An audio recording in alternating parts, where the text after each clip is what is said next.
Yo, yo, yo, yo, yo. Spark up. Light up. Turn up. You know, with your boy Big E in the shop. And you know what that means? It's time for that Shop Talk Sports. Now, your boys, yeah, I ain't gonna say we was slacking on our game. I mean, every all-star needs a little time off to recoup. So we slid on y'all last week. Hope we gave you time to recover, but we back full effect, full force. Got topics out the wazoo today. We talking NFL draft. Got to show some love to our boys. We gonna talk a little bit of MLB. We're gonna talk a lot about these NBA playoffs. But before we get to talking, you know I never ride solo. So the panel for tonight, as always, I got my broadcasting brethren. Chris, a.k.a. Apocalypse. Pop, talk to the people, bro. What's good? What's good, everybody? You know what I'm saying? Just chilling. Glad Shop Talks back after what, 3-week hiatus? Like, just one. 2, 3. Man, we've been on injured reserve, bro. What the fuck? We was on waivers. Shit. We back in the building though. I'm excited, man. That's all that matters. I know you said you got a litany of topics for tonight. I'm excited. You know it. Always good to be in the building, man. Let's get it. Let's chop it up. Let's do it. Most def. And before I get to the mastermind, even though he ain't chime in with me over here, you know I got the Godfather by my side. He gonna be yelling in, giving his points and topics. So when you hear an odd voice coming from the side, it's the Godfather. He had to slide in there and spit a little knowledge to you. So, you know, even if you don't see us on here, we always got to click with us. And as we wrap it up with the panel, it wouldn't be right. KJ, I see you over there, man. Yeah, you're going to have to come on and hop in because we're going to be talking that NBA talk here in a few. And we're definitely going to need you on. To round out the panel, you know it's never right if we ain't got Jay Wall, the Don, a.k.a. Jay Wall, the jerk, the mastermind. Talk to the people. Yo. This just in. Internet's back on. We all the way together, my friend. I know we are because I saw it when you doubled up. I was like, Jay Wall's here, and Jay Wall's here again. Oh, yeah, my friend. Oh, yeah. They trying to hold us down, but they can never hold us down. Never, man. Cream always rises to the top. That's one of them coaches' phrases, man. You know, I'm trying to get into character, man. Transition from a player to a coach, man. So I got to break out all them old sayings that make motherfucking players think a little extra and not know what the hell you're talking about sometimes.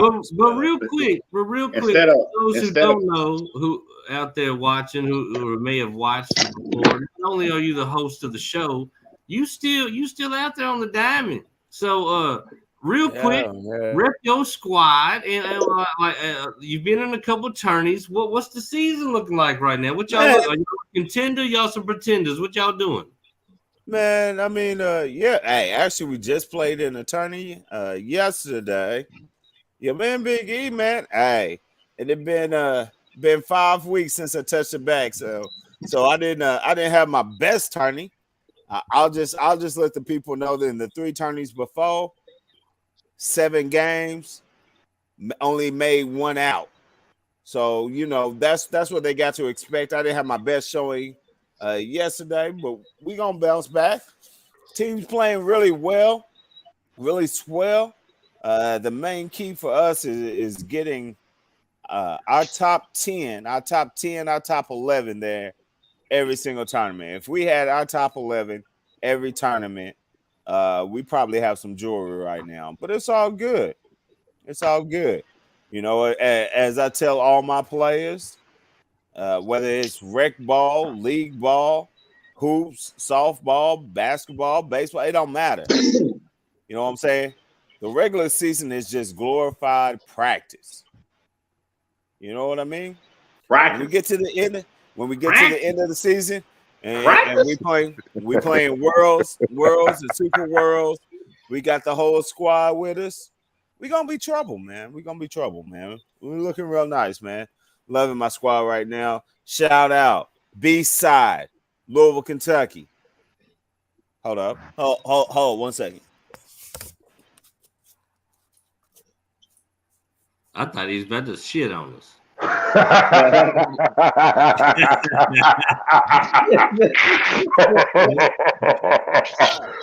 All right. Since my man queued me up, and like I said, we just played yesterday, so I didn't know this was coming. Right here, B-side, that number 15, right there. Watch out for that nigga. He might be all right still. Man, Get him out of here. And outside, what any of the teams you coaching? You want to plug any of that? Man, always. Just don't let them know the lineup for the summer, my friend. Man, we're gonna plug them all, man. So shout out. Oh, we'll start at the top, man. Shout out to my high schoolers, Central High School, the Yellow Jackets. Man, we ain't we're having a solid season, not the season that we wanted. But they be all right. And hey, I'm gonna plug it now. Our catcher, sophomore. Shout out to my girl, Z Johnson. You're gonna want to write that down. She is a monster behind the plate. Plays travel ball with the Lexington Aces. That's a Pops team. So check them out on the travel scene. Central High School. And man, that girl's going D1. She's a problem. Now, of course, wouldn't be right. Got to plug the kiddos too. So coaching my daughter's 12U travel team, Louisville Diamonds, Rockets forever. I mean, they're playing some good ball right now. My daughter's pitching well. I want to say they're 6-4 on the season. They still chasing a little hardware too. We had one of our star players actually died. This is how real the kids' games then got, Dad. We had one of our star players get pilfered and move up to a 12U A team that wanted to steal her. Damn. So now they recruiting, huh?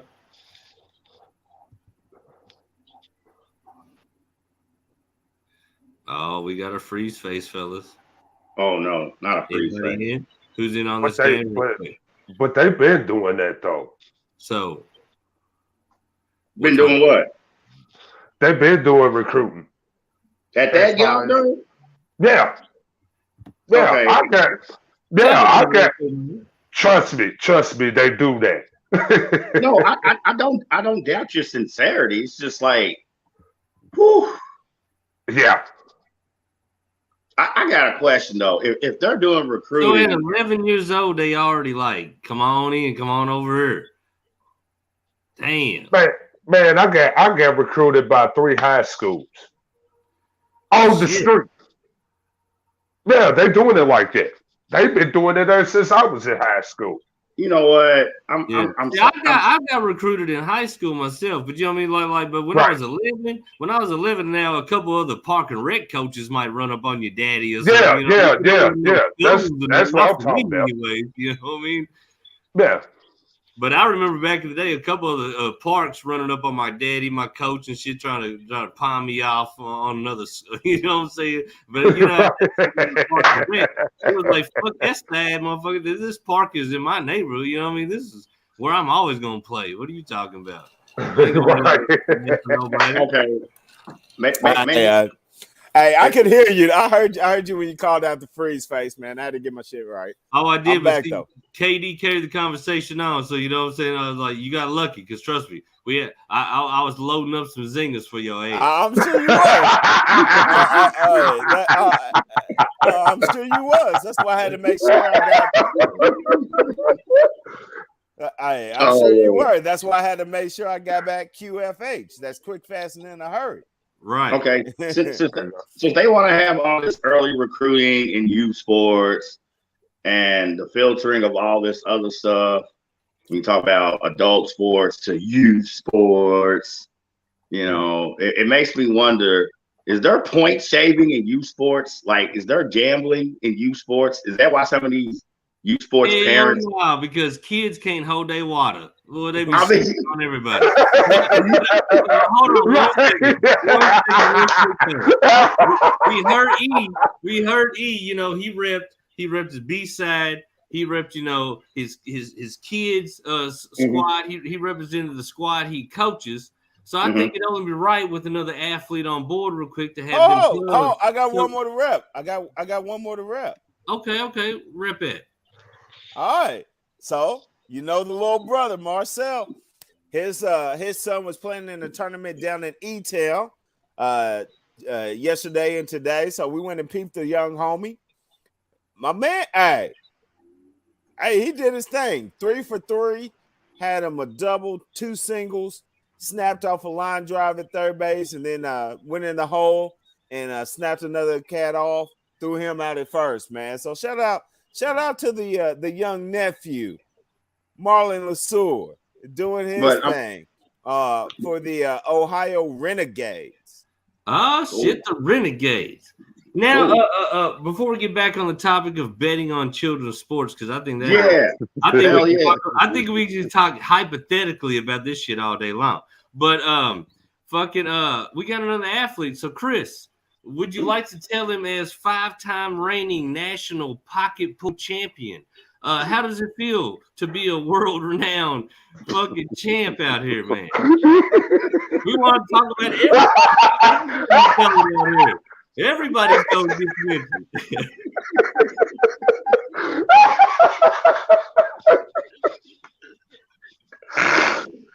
Oh man, it's hard work, man. Being pocket pool champ. It's a lot of hard work. Why did you even answer that question, bro? That's my guy. Man, this is Blurred Minds Media, man. This is new faction life, bro. This is how we do. You need to really stop, like, fighting the feeling, okay? Get used to it. Get acclimated to it, bro. Don't fight the feeling. You know? Not fight the feeling. But I want to get back to this youth sports betting thing, because Vegas will take eyes on anything else. So why can't they take eyes on youth sports? Why can't we have point shaving in youth sports? That's what I want to know. Man. I would love to see, like, an 11-year-old, like, all-star pitcher, like, totally throw a fucking game. Just throw it. Like, kid couldn't find the strike zone with fucking GPS. I would love the shit out of it. All you gotta do is leave the latest Xbox game in his bat bag before the game. You got that whole season locked up. That's what I'm saying. Get them at 3-month Xbox Live Pass, the old membership. Right. For real. Because, I mean, we need point saving in youth sports. I would be cool with that. Like, for real. I'm lost in the game. J-Wall? Yeah, man. Did you really crown somebody the 5-time pocket pool champ? That's what I said. If we have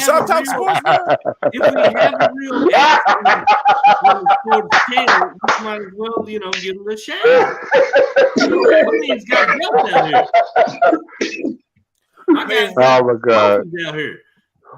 But right after we talked about we just talked about the kids events, and then you crown somebody.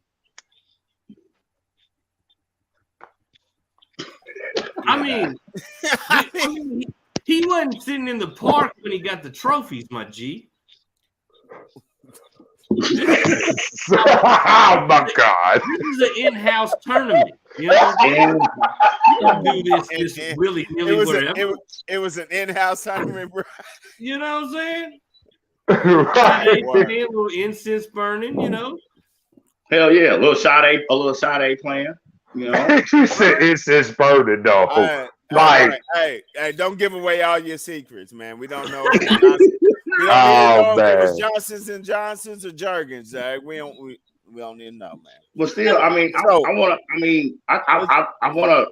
want to wrap this part up for real. I mean, can we please get some point shaving? I'm saying though, can we please get some point shaving and some gambling and youth sports? Like, I'm cool with that.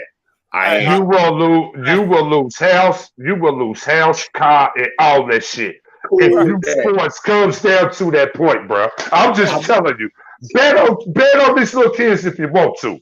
Dude, I'm serious. I want to see like the dopest youth pitcher in that league. Okay, I'm talking like just throw a game, just totally blow it. Like can't find the bad thing is your season could be contingent on the baddest pitcher staying up on an anime marathon all night and the whole point spread up, bro.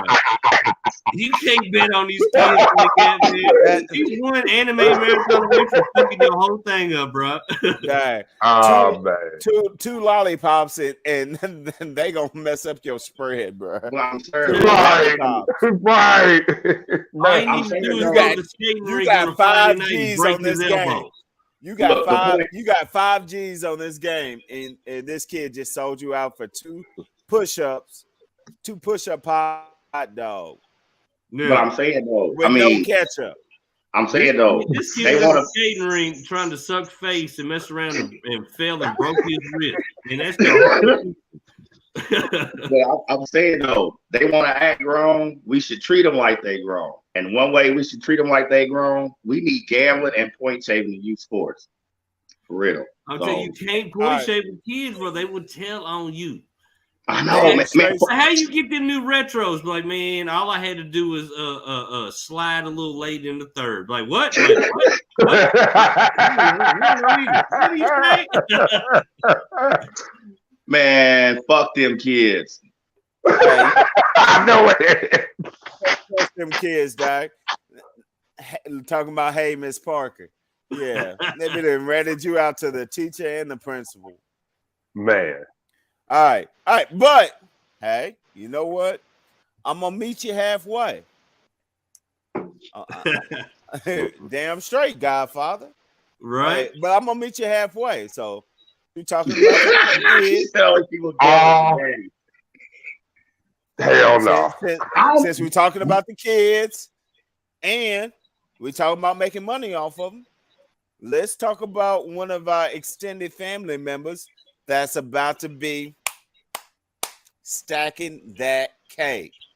Uh-oh. So, if you've been following Shop Talk Sports like everybody should, you would know during the college season, one of the hometown homies that we've been talking about all year has been Des Ridder from the Cincinnati Bearcats.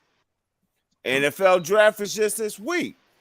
Now, my man Des smoked all the QBs in the combine, but it caught a little shade, and we're going to talk about that too. Caught a little shade. However, the young cat is about to get paid. 3rd-round draft pick going to the Atlanta Falcons.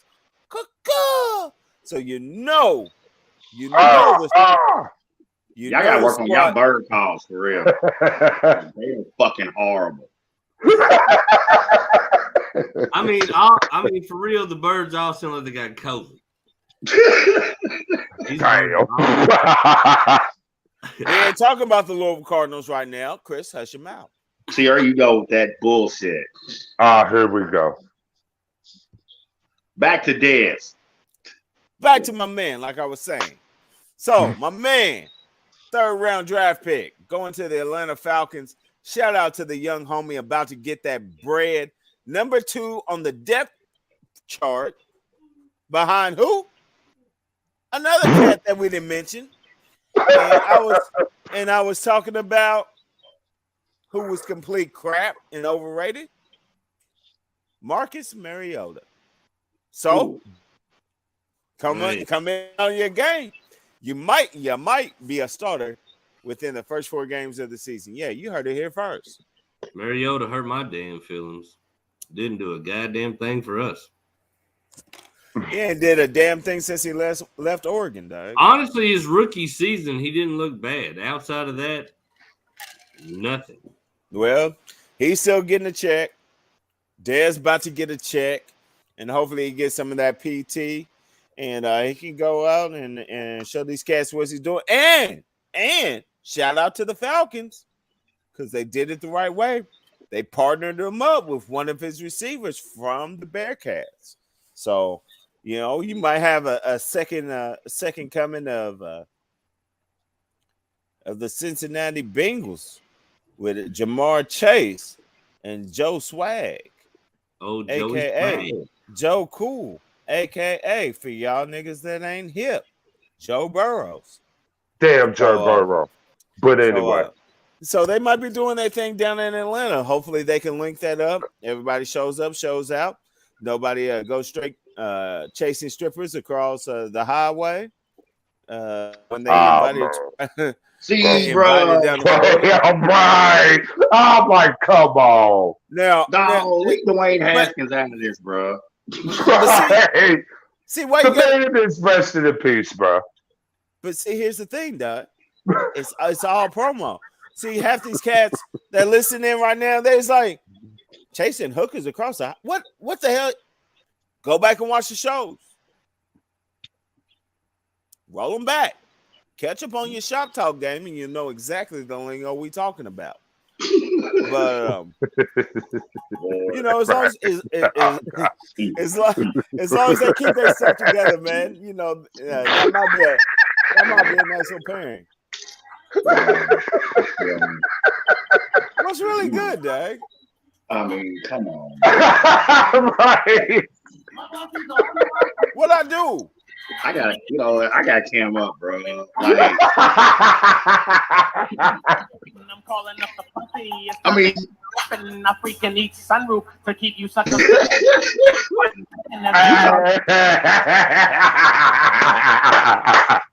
I mean, you're talking about and J Wall's posse on Broadway is not helping the cause whatsoever. Right. I want to get this right. I'm saying, I want to get this right. In the middle of your draft synopsis in regards to Desmond Ridder, okay, you still find a way to incorporate a Dwayne Haskins hooker joke, you know, posthumously. You know what I'm saying? Like, damn, bro, that's vicious ass shit. Right. Yeah. And someone who calls himself Apocalypse, okay? I do like, yeah, that's vicious, man. Just go ahead, man. You know what? Yep. All you need to know is nobody is safe, and God forbid it, but hope you don't leave either, because otherwise you gonna get joked on for the next 6 Shop Talk Sports. Ain't gonna be nothing but Giannis for the next 6. So anybody can get it. I give it to myself. I give it to them too. Wow. And that's exactly part of Chris's speech when he won his 5th pocket pool title. 5th consecutive. I give it to them. I give it to me too. Yeah. Consecutive. 5th consecutive. Let's get that straight. Like, yeah. All right. So, damn. Right. Hey. Hey, J Wall. For some of y'all cats, it might take stamina. I don't know. Hey, J Wall. Yeah. So, even though you're the one who only has one arm, would that actually make me the one hand dynasty? I mean, you know. No. Somebody boo that man. No. No. No, but I'm the 5-time consecutive pocket pool champ. I gotta be the one hand dynasty. I gotta.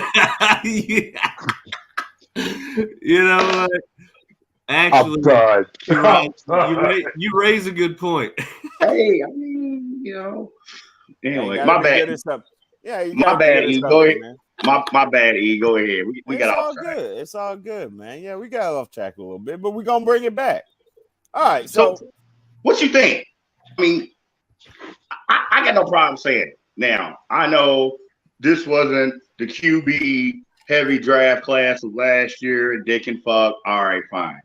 Yet when I think body of work and when I look at Des Ridder and third round, a little insulting, I think. Very insulting. And so, or is it just me? I'm gonna give y'all the inside scoop, and this is the topic that I'm mad about. Okay. So the Pittsburgh Steelers, with the number 20 draft pick in the first round, was slated to take Dez as the first QB off the board. Okay. However, they wound up taking the quarterback from the University of Pittsburgh. I don't know his name because his name ain't important. Kenny Pickett. Yeah, that motherfucker. And the whole fact that I don't know your name. Pittsburgh ended what? Yeah, that's right. We don't even know your record. I don't think y'all won a game.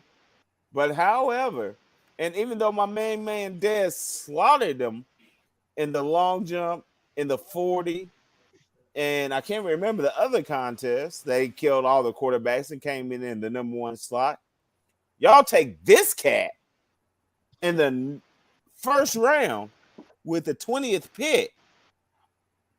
It's a little shady, bro. So I hope my man Dez gets on the field and gives them the blues every time we see him.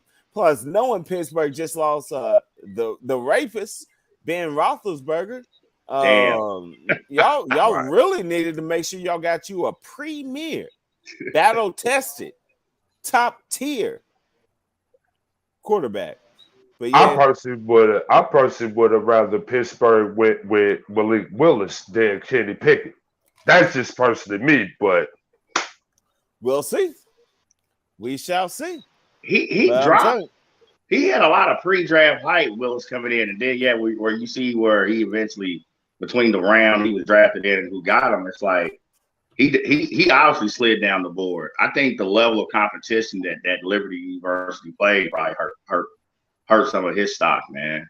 Yeah, because where he played at, right? And where he played at, they said the second half of the season, he had like 16 touchdowns and like 12 interceptions. That second half, he had a couple games where he had 3 interceptions. That's what dropped him. But he's got upside. Well, we shall see. We shall see. He's one of them I look at as like a low budget Michael Vick. Well, you know what? That's a really good segue. So since we've been talking about gambling, obviously we in the Ville, at least your boy is the main crew. So we in the Ville, and we talking about betting on animals. It's only right we talk about the biggest event inside of Louisville, the Kentucky Derby. So let's swing it all over that way. So Kentucky Derby's popping off this coming Saturday, right? Yeah. Derby party's going ham. Derby party's going nuts. Venues asking for $200 a ticket. Bunch of craziness. And so if you want to get your fits right, or at least recoup your money for getting your fits right, getting your lady fly, and paying for your tickets for the after Derby party, because everybody knows that's where it's going down, you better hit this motherfucking Derby race. Now, a lot of controversy from last year's race. Bob Baffert, juicing the horses. Damn. Juice been doing that. Juiced They've them. been doing that shit. Juiced them and got caught. Now you're a little salty.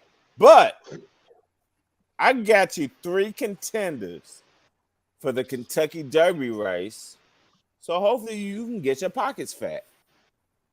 Now, I don't know much about the horses because that ain't my thing. I don't really play the ponies. But we got Epicenter leading the way, 4-1 odds. He's supposed to be taking this shit down. And you know what I'm saying? As a sports fan, I'm kind of digging your name. I might put a little bread on you. We've got Messier. Now he's number 4 in the listings. He got some 20-1 odds. So once again, that's gonna help you get your cake up. And once again, as a sports fan, I fuck with Messier on the tennis courts. So might want to check that cat out.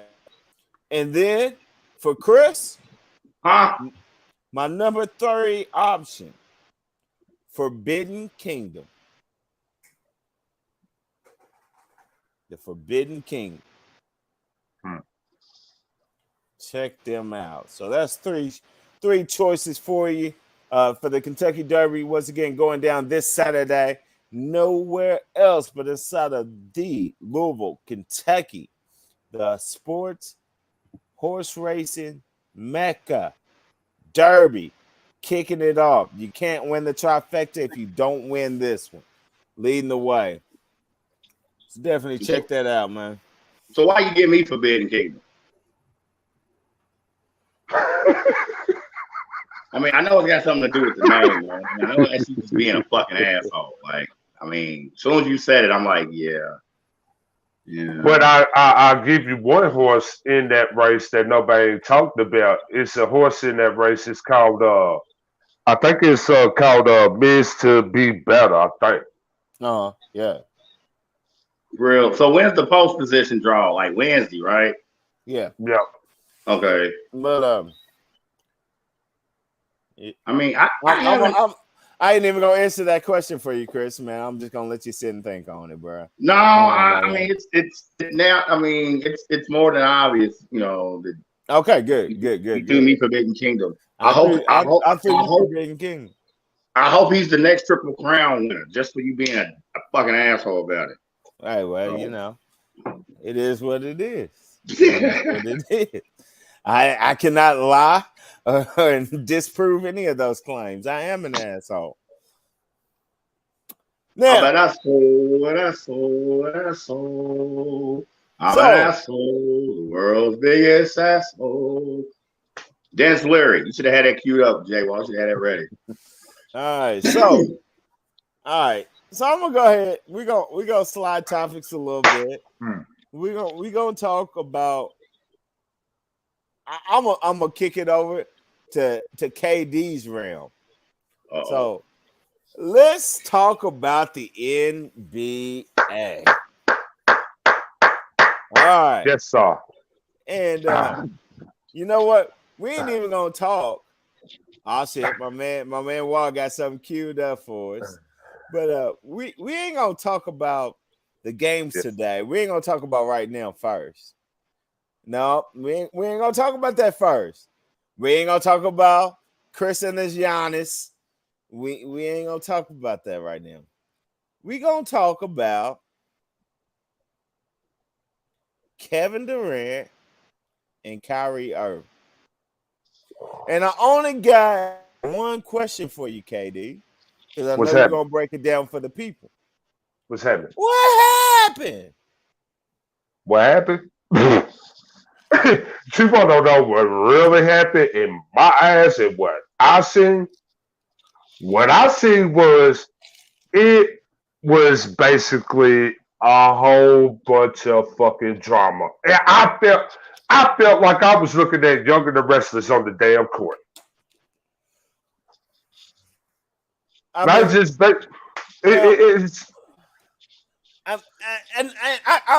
like where you're going with the drama piece, but I mean, we're gonna talk about someone else that and this might be more in Chris's realm, but they didn't make the playoffs, but we still gonna give him a plug.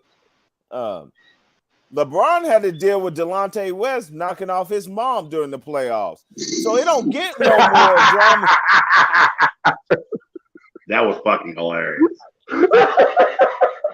Yo, it was. I mean, can you imagine 6'9", 6'10", 250, solid muscle, making the gat loop, making the walk of shame down the hall in the hotel to ask your mama if she got $1 so you can get a Snickers bar, and when you knock on the door, the tattooed, light-skinned, got a lisp, fumble-fingered Delonte West opens the motherfucking door in a towel. Talking about what you want, little nigga. He's sitting over like old boy on Friday cooking eggs, butt naked in the kitchen. I mean, baby boy. My bad. Yeah, baby boy. I mean, I'm picturing LeBron walking in and seeing high yellow, freckled ass Delonte West having his mom in the buck. Like, that is fucking hilarious. Hey, hit it from the back too. And you know what? I really think that would be the perfect time to cue up the LeBron James. Where's the foul in me? Exactly. That's where it came from. Really think he might have a slight case of Tourette's or epilepsy or something. Or and something. when he be on the court, and he get fouled, it just sends him back to a bad place. And he just make that same face when Delonte opened the hotel room. Do you think there's any coincidence that Delonte West ended up being a dope fiend on the street? Nah. He was homeless. This motherfucker LeBron. No, he had a home. Somebody had it. Somebody was crawling sneaking right up inside of that home, hitting him with that rig.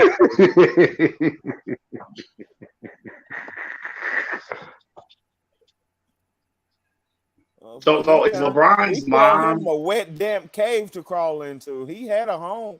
So is LeBron's mom mud hole of the week? Like, is it too late for that or? Nah, that motherfucker's 3 years old. Well, shit. I'm gonna leave that alone, dog. Exactly. Y'all gonna get me on the TV. Hold on. No, I'm gonna go there. I'm gonna take East Point and I'm gonna run with it. I'm gonna sit back and say this. LeBron's mama is like a Tina Powell. I told you I'm running with it. Let's go. Damn. Seriously. I mean, on that note, I mean, technically, Delonte West would have to be mud hole of the week. More like bottomless pit because he's still falling in it. Damn. That's fucked up. The Matrix. He's in the Matrix. But yeah, once again, we digressed. I mean, Delonte is hot yellow, but I think he's a little darker than that. But that's probably close. That's probably close to the face. Right. So, but we digress. Let's get back to the point at hand, which is, with all that being said, I don't want to hear nothing about no telenovela, no La Katrina, no Young and the Restless, no General Hospital, none of that motherfucking soap opera bullshit. You've got the most unguardable player on the face of the planet right now in KD. Right. You've got the best handle scoring point guard on the planet right now. Now, Ja fans, I love his game. All right. Steph, love his game. All right. Kyrie has the best mix of every point guard in the league right now. He's got the J work from the tray. He's got the mid range. He's got the handles. He's dropping dimes. Speed on the court. The kid's nice. Now, I mean, he's a little eccentric. You know, with the eccentric. COVID Eccentric. Eccentric ain't the fucking word. Let's call it eccentric. Fine. Let's fuck it. Sure. Fuck it. He out of his bad shit mind, but it don't fucking matter. I mean, so it's he is the Kanye West of the NBA. Wow. Okay, I agree with that. Okay. Wow. So now, whether you believe everything that comes out of your mouth or you just saying it for the press, don't really matter. You throwing the shit out there. So, right. I mean, but with that being said, that's two nice pieces to have on the same team. Now, y'all already fucked up the game and was so fucking terrible that James Harden, y'all got him out of there. But once again, I mean, y'all KD, Kyrie, and James Harden have been recently reunited on the couch. But besides that, I want to know what happened with the Nets, man. Come on, KD. I know you got some real talk for me. Okay. What happened with the Nets is one thing happened. Boston basically sat back and put that physicality on him.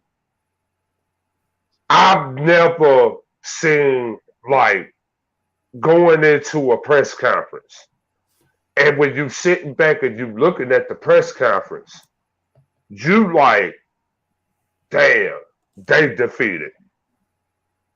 Oh yeah, I mean, Boston put it to them. They pulled their card, dog. You know, hell yeah. You know, I'm an old head. I'm gonna take it back to the east side of Hoptown. They pulled your card, bro. Right. They called you a punk. They proved you was a punk. They made you think you was a punk, and then they sent your ass home like a punk. Pretty much. Pretty much. I mean, the Lakers, and sorry, Chris, whether you can hear me or not, I see you not on right now. The Lakers was probably the biggest blow up of a team this season. But if that's the case, the Nets was holding a pocket on the way to the bottom. But see, here's the whole thing about that too. Both of them was favored to be in the finals, which I do not understand. I mean, okay, because before the season, I looked at that and I was just like, hold on. So you're gonna have a team in the Brooklyn Nets with all the holes that they got. Then you take the Lakers, they make the trade for Westbrook. And y'all sitting back and thinking all this shit gonna work out. I mean, and then, you can't tell me that with all the trades and everything, that it wasn't almost lined up to be the Nets and the Lakers in the finals. See, y'all talking about that on paper shit. This ain't fucking right. GMO from NBA Live. Right. That's my whole point. That's my whole point. Everybody else looked at it on paper. Us as a casual fan was looking at it and be like, well, damn. Hold on. Y'all don't even know what they're going to do to start the season now. Right. You know what I'm saying? We talk about player rhythm, and then Brooklyn dealing with a Kyrie and COVID mandate and him in and out. We talking about home game, road games, all that. I'm going to get into that little motherfucker in a minute. For real, I'm going to get into him in a minute. But the whole thing is, you can't sit back and put that on paper and say, oh, well, this is going to be your finals. You have to let the season play out. I agree with that. I'm just saying, man, I mean, to your casual watcher, I'm not saying your basketball head. I'm just saying, you know, cats that you know some names, know some talent, watch a few games. But once again, the cast were lined out for the Nets and the Lakers. Okay, but see, even when you put in these lineups, these on paper can't miss lineups together, you still got to know that team's roster and what are the supporting pieces. Right. You know what I'm saying? To go with these featured guys. All right. Like you look at Brooklyn, all right, even with Harden gone and blah, blah, blah. Out of all the playoff teams going into the first round, Brooklyn literally had the worst defensive numbers. You talk about major defensive numbers. Yeah, all of them. Everyone who entered the first round of playoffs, Brooklyn had the worst defensive numbers. We talking about overall field goal percentage, points they give up a game, 3-point percentage. Okay, I can keep going. Major defense. Brooklyn was bad on defense last year. Right. Right. They didn't give up anything. And that's what I'm saying. Like, they didn't get better on defense compared from last year to this year. I know. How do all these so-called NBA experts and insiders and how do y'all not fucking see that shit? And then you want to co-sign on this bullshit ass Vegas line, and we all see what happened to Brooklyn in the first round, which I don't think it would have made much of a difference, even if they still would have had Harden. Okay, when it comes to the postseason, James Harden is one of the all-time players I will never fucking trust. I don't give a fuck who he's playing with. I don't care. I will never trust James Harden in the fucking postseason. You can put James Harden on the 90. I could build a DeLorean from Back to the Future and put James Harden on the greatest basketball team ever, 92 Dream Team. He will still find a way to fuck it up.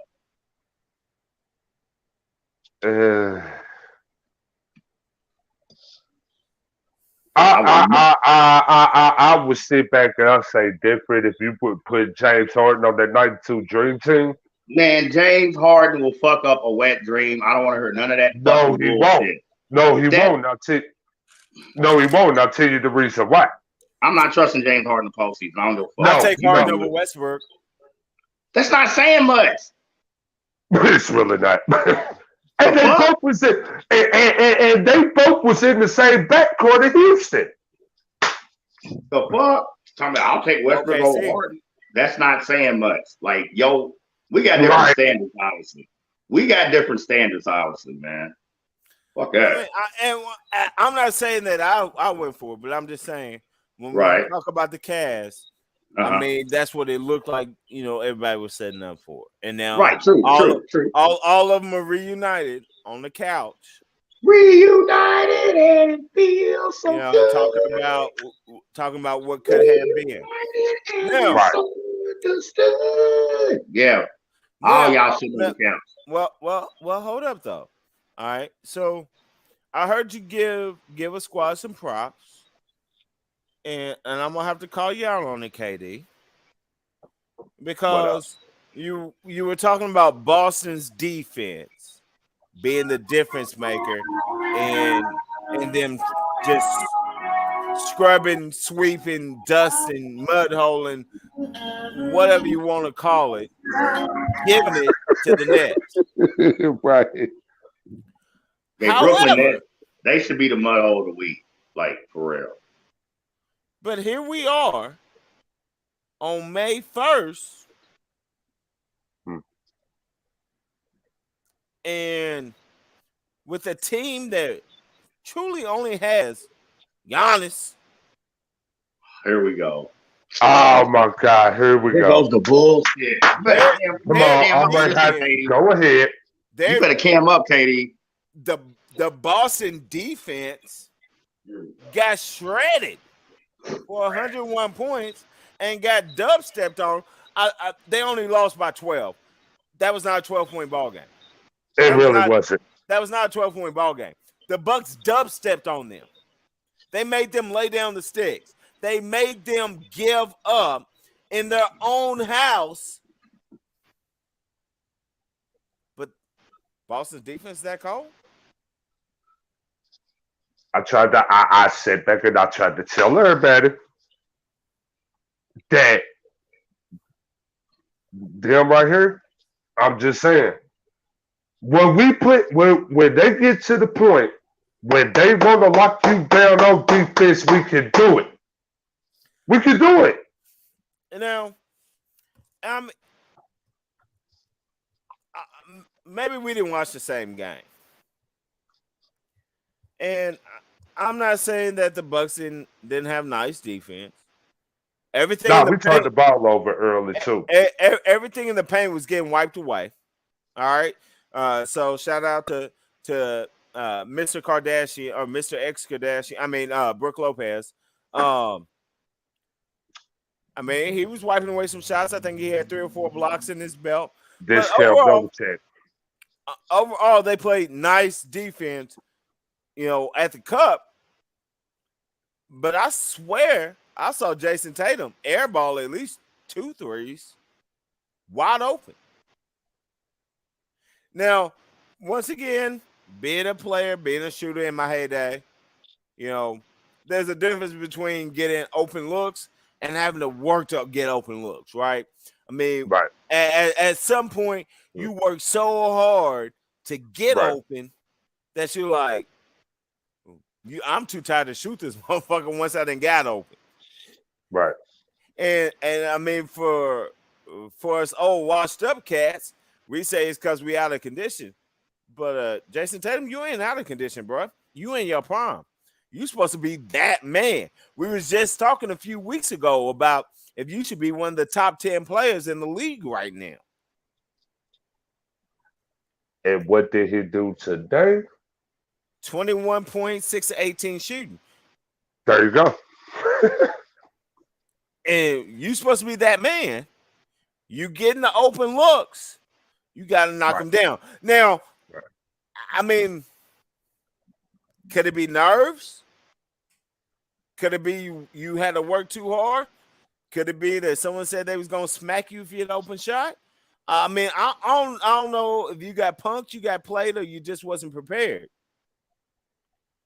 But I was a little shocked in the manner in which the Bucks won, and once again, coming off a series where, just like you said, KD, they locked up 2 of the best players in the game right now, in Kyrie and KD, locked them up. I mean, KD looked like he was in a straitjacket. He couldn't get an open look. He couldn't get daylight. And he couldn't find a way to get a shot, which I'm sure that's something he's going to work on in the offseason, because that was a Travis Sham mockery. He should have gave them cats buckets. He should have had 30 points a night. Right. But coming off that series, and when you do that to those 2 players, the fact that you really have one person to watch out for in Giannis. Now, shout out Drew Holiday. Played his ass off. Big game. Yeah. He played his ass off. All right. I don't know if he does it again or not. I've never been a huge Drew Holiday fan. Wow, for real, bro. A lot of people ain't a fan of his. I don't know why. Person with me, I think he's straight with me. He's wrong with me. I'm not saying he don't deserve to be in the league. I'm not saying he's not a bucket. I'm not saying he can't play. He's not one of those players, eh? He's not a John Morant or a Steph Curry or he ain't even a Sam Cassell to me. I mean, he just what? You know what I mean? Like, he just wasn't. No. Hold on. That's what you're wrong at. He's way better than Sam Cassell in his heyday. Sam Cassell wasn't no scrub, but damn, dog. Come on, bro. I'm mad at that. But come on. I mean, to put it in perspective, I'm just saying that, like, and Here, I'll give you a great example where people are wrong, and that's what I'm saying. Maybe I'm just wrong. Maybe I'm not watching the right things. Maybe I'm not showing this game enough respect. But big shot, Chauncey Billups. A lot of cats didn't have love for his game. Now, that's a player I would compare Drew Holiday to is Chauncey Billups.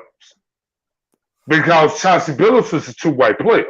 And I mean, Drew does his thing. He plays hard on, and I want to say maybe I'm not trying to throw shade to him.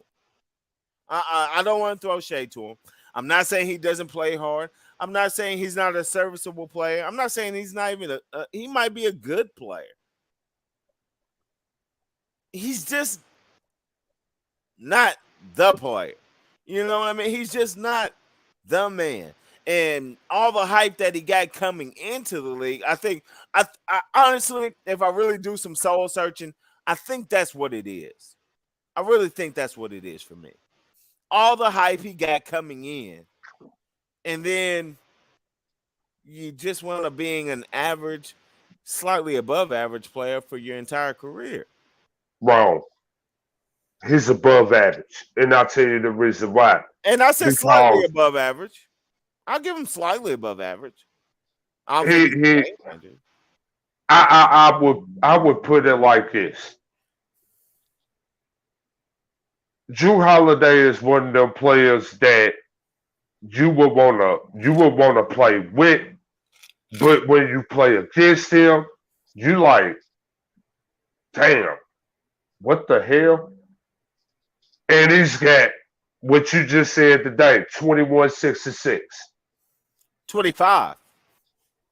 Yeah, well, 25, 6 and 6. Yeah. But he's one of them type of players. He's not going to blow you off. He's not going to blow you away with his play.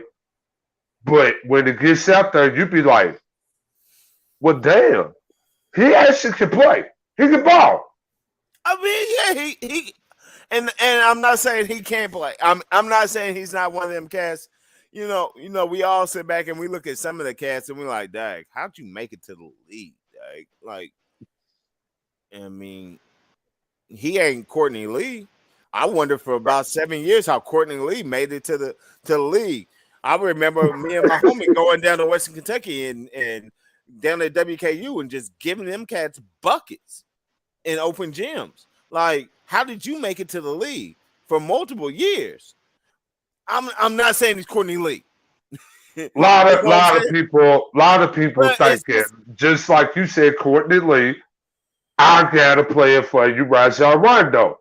Everybody look at him and be like, how he make it to the league? Well, because he runs a damn 3-5 with the ball and he got dimes. And he's a defensive dog. Right. You know what I mean? So, right. And here, neither here nor there. The fact that you're surprised Drew scored 25 as a Bucks fan. I'm not shocked about it. Hell no. I'm not shocked about him scoring 25 because he's done it. All right. Well, here. I'll tell you what. We're gonna keep it all the way 100, and we're gonna see who real about that is. I got $50 say he don't score 25 in game 2. I'm not taking that bet. Exactly, because you know he ain't like that. Exactly. Point proven. I'm not saying it couldn't happen. I mean, shit. Look at what Jordan Poole is doing for the Golden State Warriors. There ain't no way in hell that anybody in their right mind that knows anything about basketball, that's been following basketball, whether he was a Golden State Warriors fan or not, would have put money on him scoring 25 plus in every playoff game except for one, which is the one they lost. Right. Nobody. And that kid's got game. Man. But I'm still not saying, you know what I'm saying? But I wouldn't be scared to say, in game 2, he don't put up 20 because I respect the way he does it and he's been doing it continuously. you know he's gonna be out there. That's Steph Jr. You know what I'm saying? You can tell he's been watching the game, studying the game. He even took and put some melatonin in his skin so he could have the same skin complexion as Steph and Clay. I mean, he's been studying the game, and he plays. I can't tell you how many times I watched the first round of Golden State, and I had to check the number on the back of their jersey to see if it was Steph or if it was Poole. You know what I mean? Like, but he's proven, and he's been doing his thing. I mean, shit, ain't no shame in my game. I lost $30 the first game that they went on the road because I said, this kid Poole ain't going to have it on the road. Once he get on the road, he going to get shook. And what he do, he went out and dropped 30 on him. And I was like, damn. You know what I mean? Now, the second game on the road, he came back to reality. But then he showed up again in game 5. He showed up today. And when I say showed up, he led the team in scoring, 31. He led the team in rebounds, 3-way tie. Him, Otto Porter Jr., and I can't even remember who the other one was, with 8 rebounds. And then led the team in assists with 9. Almost pulled the ice cube, fucked around and had a triple-double. Off the bench. Off the bench. He went back to the bench, 6-man, and dropped 31, 8, and 9. Kids balling. Half the cats, don't know. And I mean, saying he's going to continue to do that. But the last time I said he wasn't going to do it, he proved me wrong. And all I'm saying is, if somebody offered me the bet, hey, is Poole going to drop 20 tonight? I'd have to say the way he's playing right now, I'm taking a shot. But I'm saying on Giroux, you're like, oh, man, yeah, right. He dropped 25. Man, yeah, man. I didn't see him do it before. He going to drop 20 in the next game? Nah, man, I ain't taking that bet. So you know there's a little fluke in it. You know what I'm saying? And it doesn't make him a bad player, but what it makes is he said boy stole that game. They did. And we're gonna talk about that as soon as I finish right here. But what it says is he's a wild card. Maybe he's the key to the series. But I don't think anybody, when they making that lineup out, you know what I'm saying? You pencil Giannis in for 25 for 30. Guarantee. Plus, shout out to the man Giannis. Second playoff triple-double. Did his thing. Yes, sir. 24, 13, and 12. The pass off the glass for the two-handed flush. That was nice. I like the swag. I like it. You know what I'm saying? So you pencil Giannis in for his 25 to 30. Cool. Chris Middleton, of course, he's out. So you know the scoring's gonna have to be somewhere else. There's no way in hell.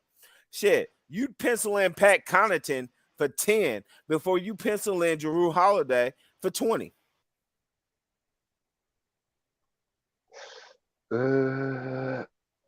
But see, here's the whole thing.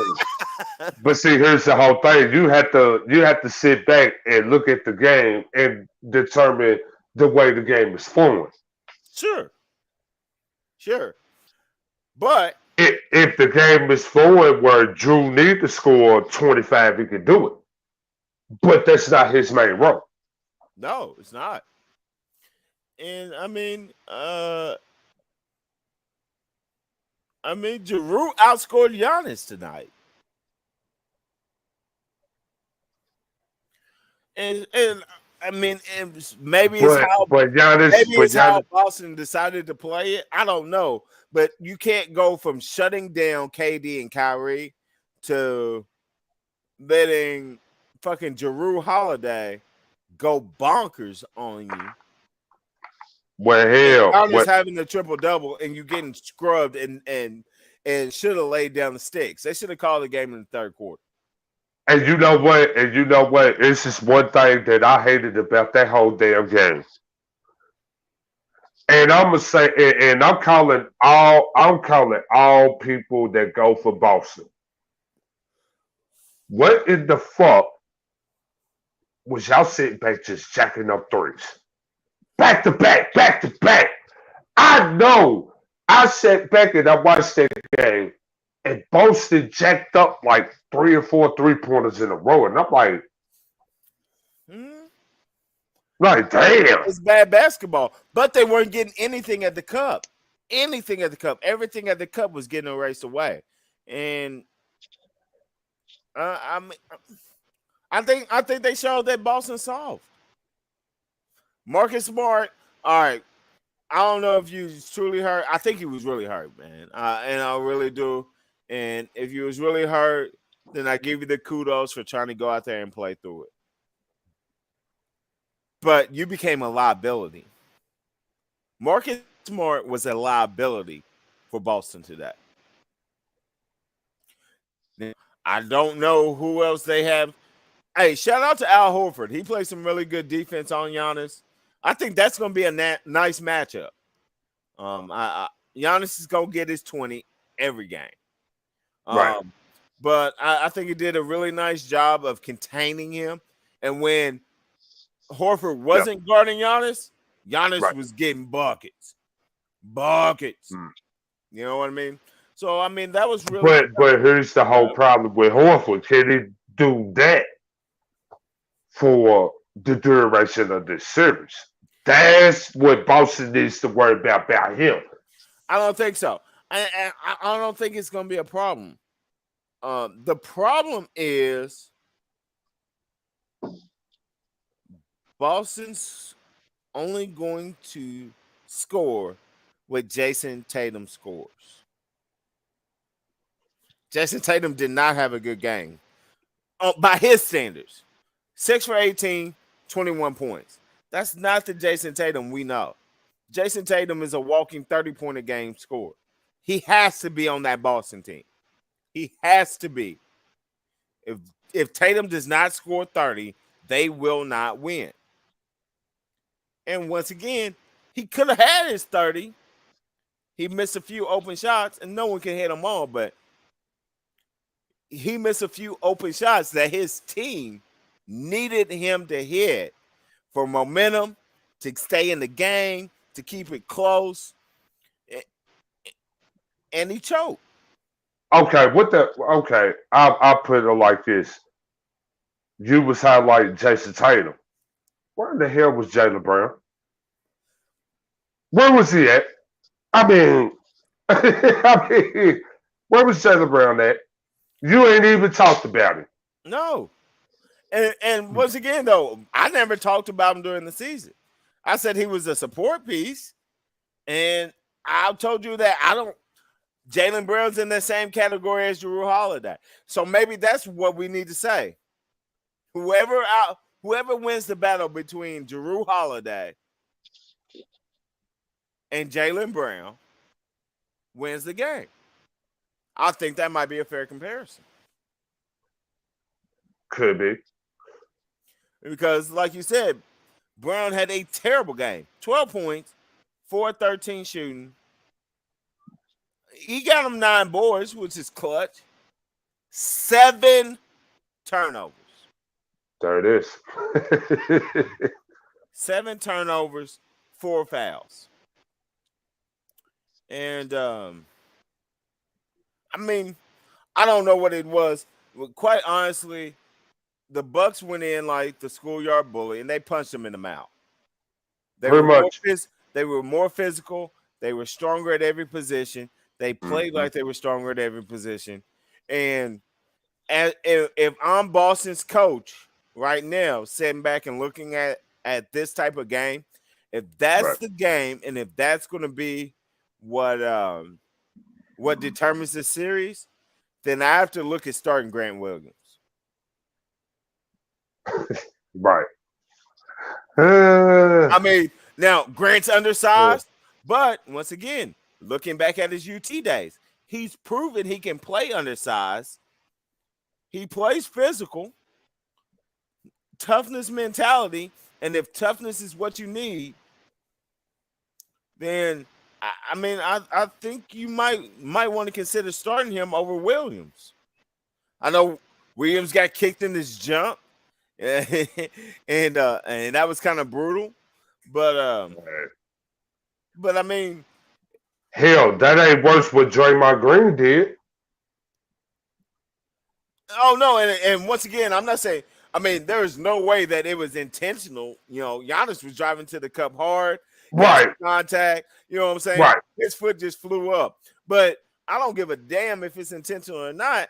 6'10", 250, solid muscle flying through the air with a back kick to my junk. That's gonna make me see red. right. I mean, that shit hurt. Mm. So, and it was like he never really bounced back or got back into the game, you know, got back into the physicality of the game after that. Intentional, Right, you know, obviously not intentional, but it played a factor. right. And if he's going to play like that, once again, Al Horford, very physical defender, did a nice job on Giannis.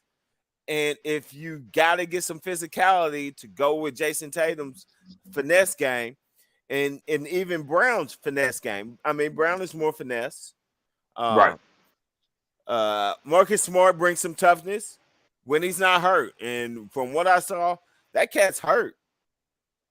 And if he's not going 120, if he's not giving you 120%, that's what he brings to the game. He's not a walking bucket. He's physical toughness, you know, hustle plays, you know, junkyard dog. And if you're hurt and you can't bring that, Marcus Smart. Marcus Smart reminds me more of a high level Patrick Beverly. Yes, and I think he's a little less dirty than Pat Bev. I don't think he has the offensive repertoire that Pat Bev. Pat Bev can score. Pat Bev can score. All right, so I don't want to give him any shade. He gets a lot. He gets a lot of that mouth. You know, I mean, he gets a lot of bad pub because he's dirty. I mean, he is the Bruce Bowen of this era, but he like gives zero fucks about if people think he's dirty. Like Bowen would have sworn, I ain't dirty. I just play tough D. I just play tough D. What you do? Like Bev was like, I'm dirty and I don't give a, you know. Right. And for me, there's no place in the game, so I'm glad he's sitting at home because, as any hooper knows, like it's a fraternity, it's a brotherhood. You know, yes, I want to lock down my cat, but I ain't trying to stick my foot out under him and watch him roll his ankle just to shut him down and then talk shit to him. Like that's what it was about, and that's why I don't have a love for Pat Bev. And I don't think Marcus Smart is that dirty. But I get the comparison. He plays defense that way. I would say I compare him more to a Bruce Bowen or an old school Rick Mahorn. You know what I mean? Like you need a bucket, I get your bucket. You need a rebound, I'll get your rebound. You need me to lock him down, I'll thump him in the nose every time he shoot a jump shot. You know, whatever. But he didn't have it. And if he's not 100% healthy and he can't bring that to the game, you got to put him on the bench and you got to look for other alternatives. Right. All right. All right. So, you know, we're going to let y'all think about it, chime in with comments. We at the 113 mark. So, you know, we're right there at halftime. We're going to bring you back with some more NBA talk. But shit, I've been dry for about 20 minutes, so I got to get my mind right and my drink right. And there's only one thing to do this time. Jay Wall, the mastermind, run that Peacock commercial.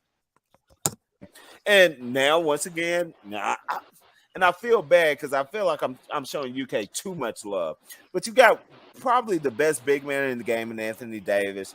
The only person that could really talk to him is probably Karl Anthony Towns. Because he's a monster. Giannis isn't a big man. Giannis is not a big man. He's in LeBron's class. He's in LeBron's class. They are just freaks of nature. When I'm talking to big man, I'm talking about when you get a rebound and you put it on the court. The coach comes out and slaps you upside your big ass head because why are you doing it?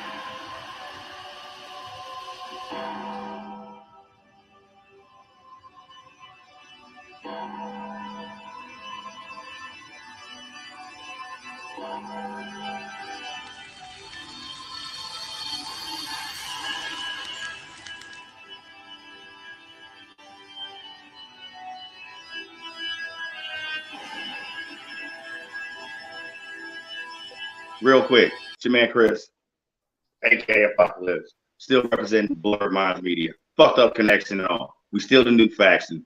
It's going down. Part 2, Undertaker mixtape. Definitely calling this one All Hell Breaks Loose. 2 central figures in the continuation of the Undertaker saga. Mankind and the Big Red Machine Kane. All right, going down. Same format as last week. Okay, we're gonna tape it, post the show. You know what I'm saying? Not too long after the taping. Motherfucking Monday Night Mayhem. All hell breaks loose. Real quick, Shell Chic and Unique in-store kiosk St. Matthews Mall. Okay, can't get to the shop. You already know how to go down. Check her out, shellchicandunique.com. Okay, and recently celebrating his birthday, the founder of the Peacock line. All right, I'm in AP Adrian. That is all y'all bird calls suck. I don't care what the bird is. They all fucking suck. This sucks.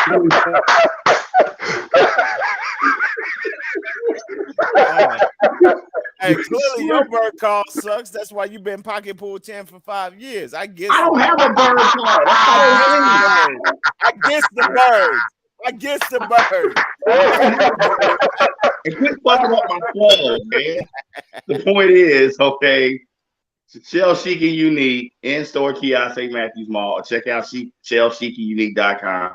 Adrian Richardson Peacock line. Y'all gotta quit playing. Y'all know Derby was this weekend. So anyway it goes, they gonna do good business with you. I need you motherfuckers to dare to be different, think outside the box because the style is the same, cocksuckers.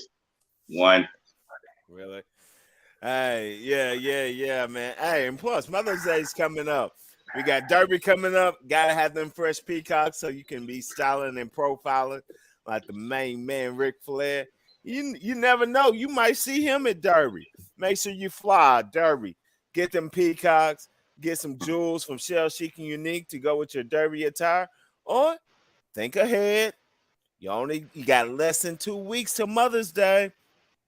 Get your Mother's Day gifts together at Shell Chic and Unique. Getting them fly.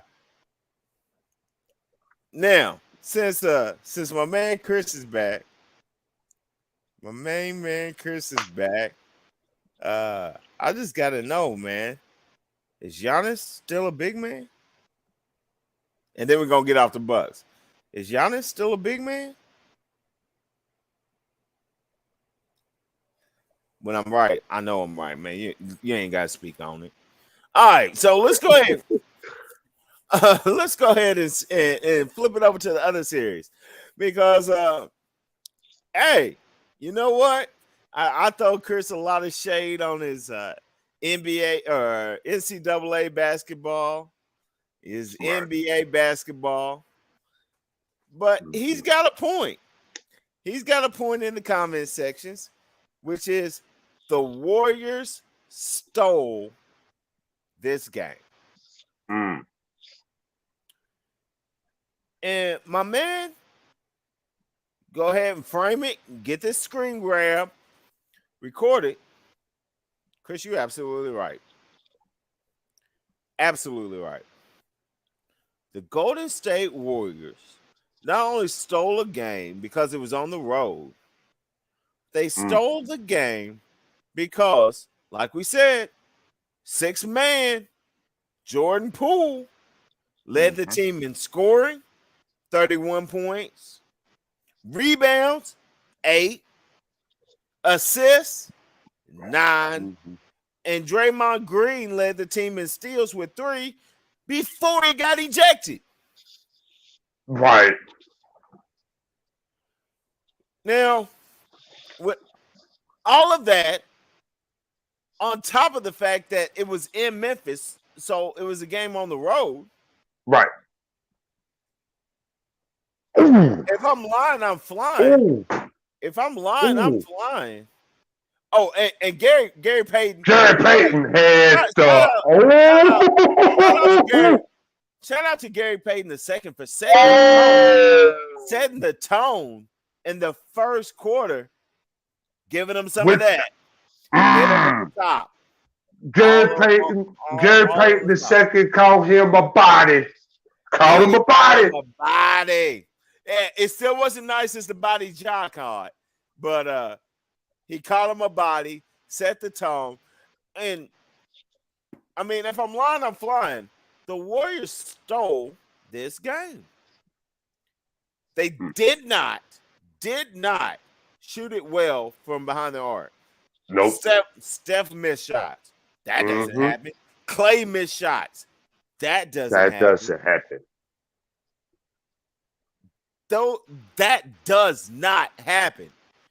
But yet they went on a Splash Brothers game today. I'm gonna tell you the one reason why Golden State stole that game. Memphis is a young team. You gotta think about that. Memphis in the series before against Minnesota, you had a young team that was up and coming against a dumbass team. Minnesota's just a dumbass team, and I'm gonna say it. Minnesota should be playing Golden State right now. Right now.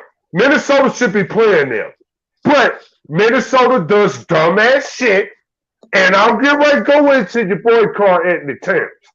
I'm going to go in on him. You going in big pussy?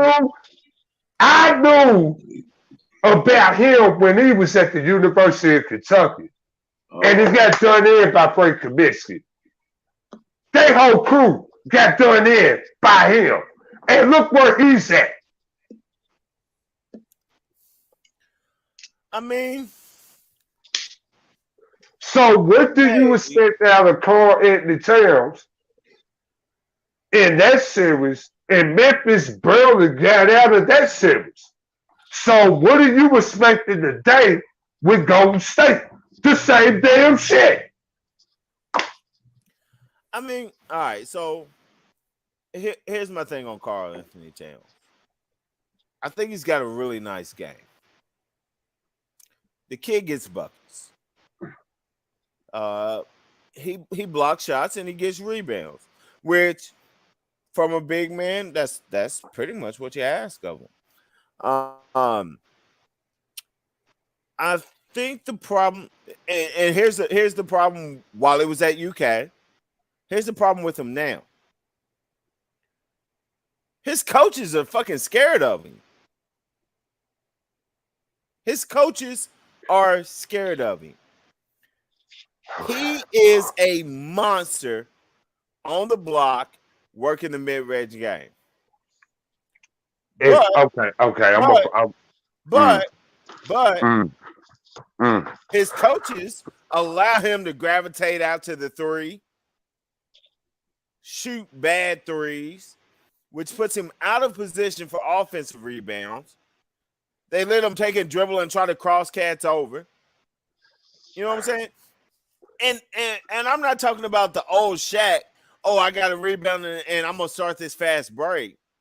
I'm talking about he plays like it's AAU basketball. Like it's all about him. I'm gonna grab this board. I'm gonna dribble it up. I'm gonna shoot a tray. You know, he plays like he's still trying to get scouts to look at. My dude, you made it. Get your big ass in the block. Right. Work these cats.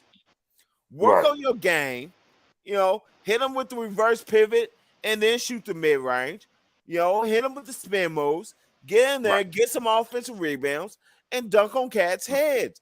Because that's the talent and the skill level that you have. Yes, you can shoot a three every now and then. You got that in your bag, but you're not a three-point shooter. You know what I'm saying? And I think, you know, Embiid plays a lot like that too. I'd love to see Embiid get, work on his down low game a lot more. But Embiid got J-work, dog. When he hit that turnaround tray on little buddy, I was like, yeah, this cat's legit. Right. All right.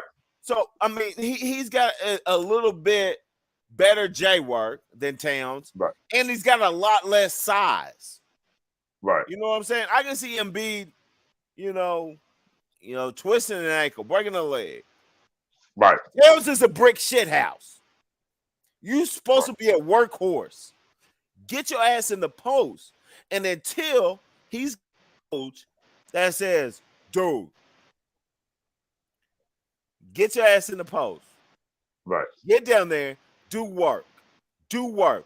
For every 10 points you score in the post, you can shoot a try. Right.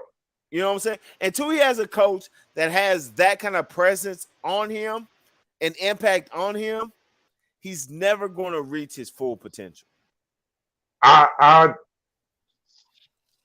want to go into the point that you said that the coach is scared of him.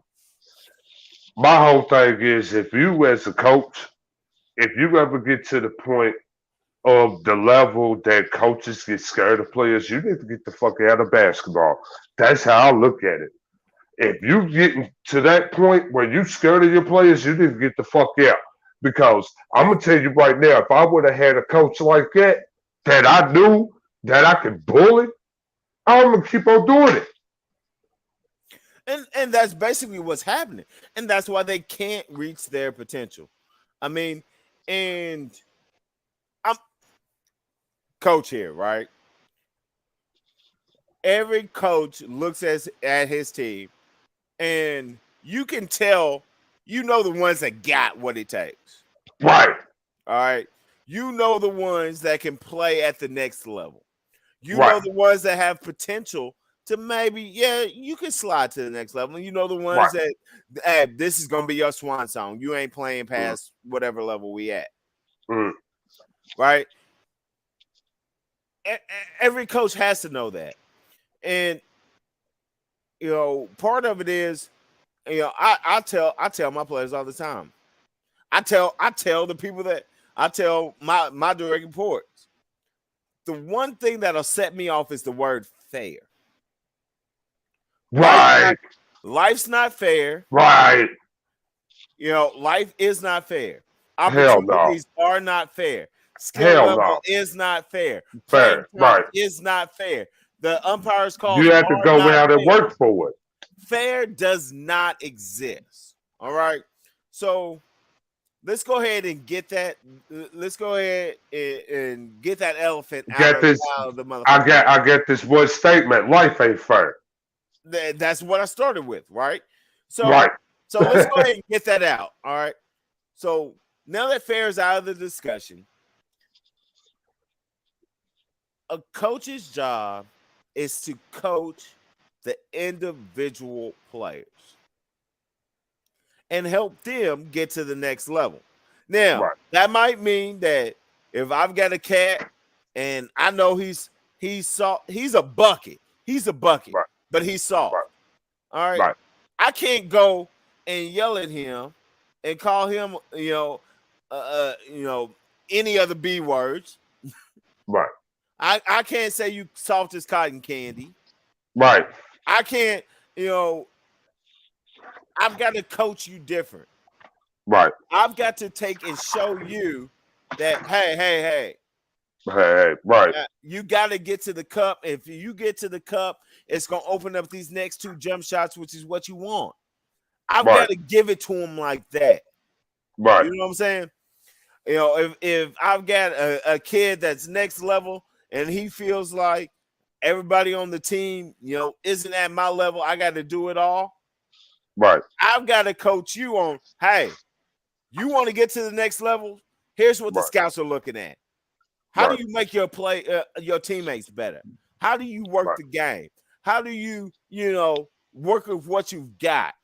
That's what the scouts are looking for. Not the fact that, hey, I don't trust little Johnny dribbling the ball. So I'm 7-1. I'm snatching the rebound. I'm coming down. I'm crossing over and shooting a three because I'm the one-man band. No, I need to know how you play on the next level. Right. And I got to come to you like that. And it's something different for each player. You've got to coach it individually. And that was the downfall when Towns was at UK. Yeah. Hey, I mean, and once again, we've talked about Cal. I can roll the ball out, and Karl Anthony Towns can dominate on the college level, which is what he did. Right. But you're not playing 6'10", 6'11", 288 bench pressing cars basketball. You should be punching cats in their mouth and dunking on their face. That's what you should do. Yes, the jump shot's a nice addition, and it keeps them honest, but that's not what makes you the player. That's not what gets you to the next level. But it didn't happen in college. That conversation never happened.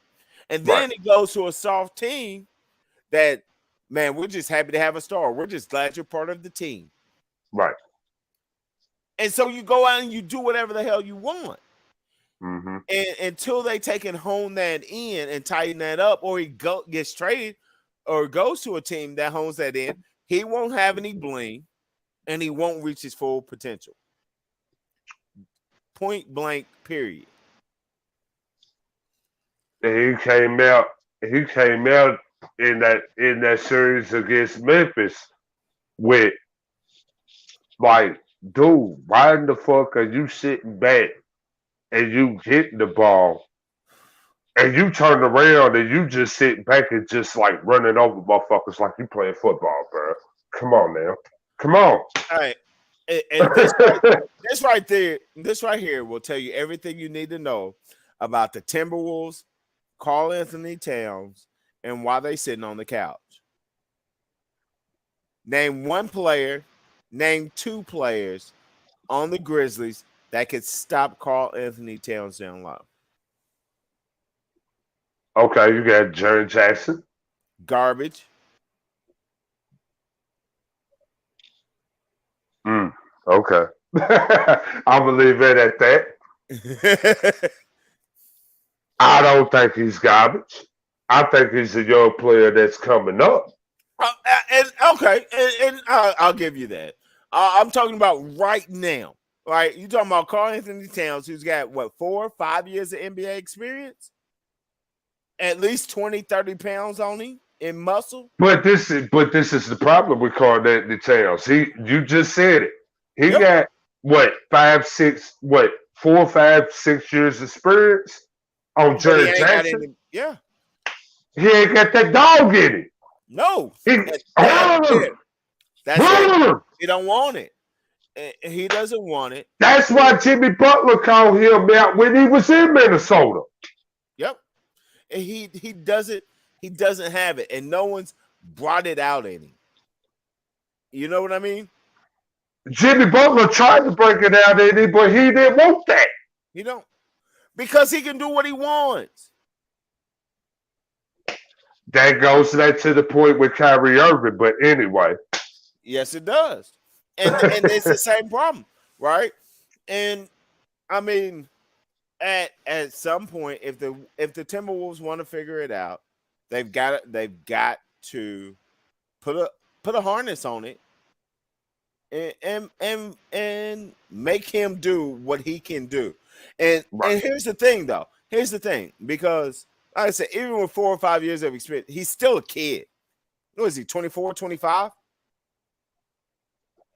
Let's remember that we're still talking about a big ass kid. Let me see. Yeah. And once you take and give him that guidance, you know, the kids are all about the show. Once he sees that I can get 30 points easy by doing this, you know, getting in the post, getting offensive rebounds, letting them play through me in the post. And I can be a walking triple-double. Right. Once he sees that and sees the results on the stat book, you don't have to force it anymore. Right. And that's the thing. That's where the leadership and the guidance and the experience of a coach, a real coach, comes into play. And once that gets paired up, I'm telling you, Karl Anthony Towns will be a monster. But until then, you're gonna keep sitting on the couch. Mm-hmm. But so that being said, the same issue comes into this series with Memphis and Golden State. And once again, Golden State doesn't necessarily have a big that jumps off the paper at you. Right.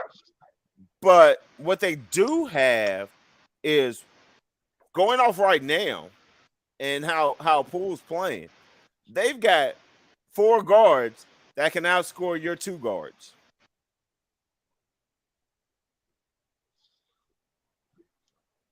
But here's the whole thing with Golden State. It's only gonna get you so far. Who's gonna stop it? Till you get like, okay, like they playing Memphis right now in the conference semis.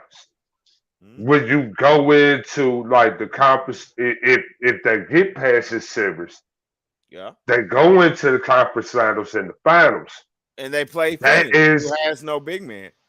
Oh well, they got Aiden. Aiden's all right.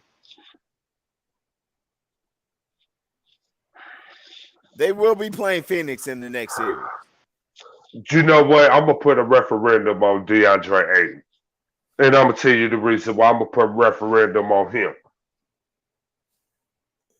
He got done by Valanciunas in that whole series. Yes, he did. Done. Yes, he did. Done. Yes, he did.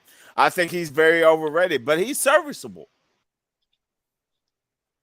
Serviceable as a number 1 pick? Come on.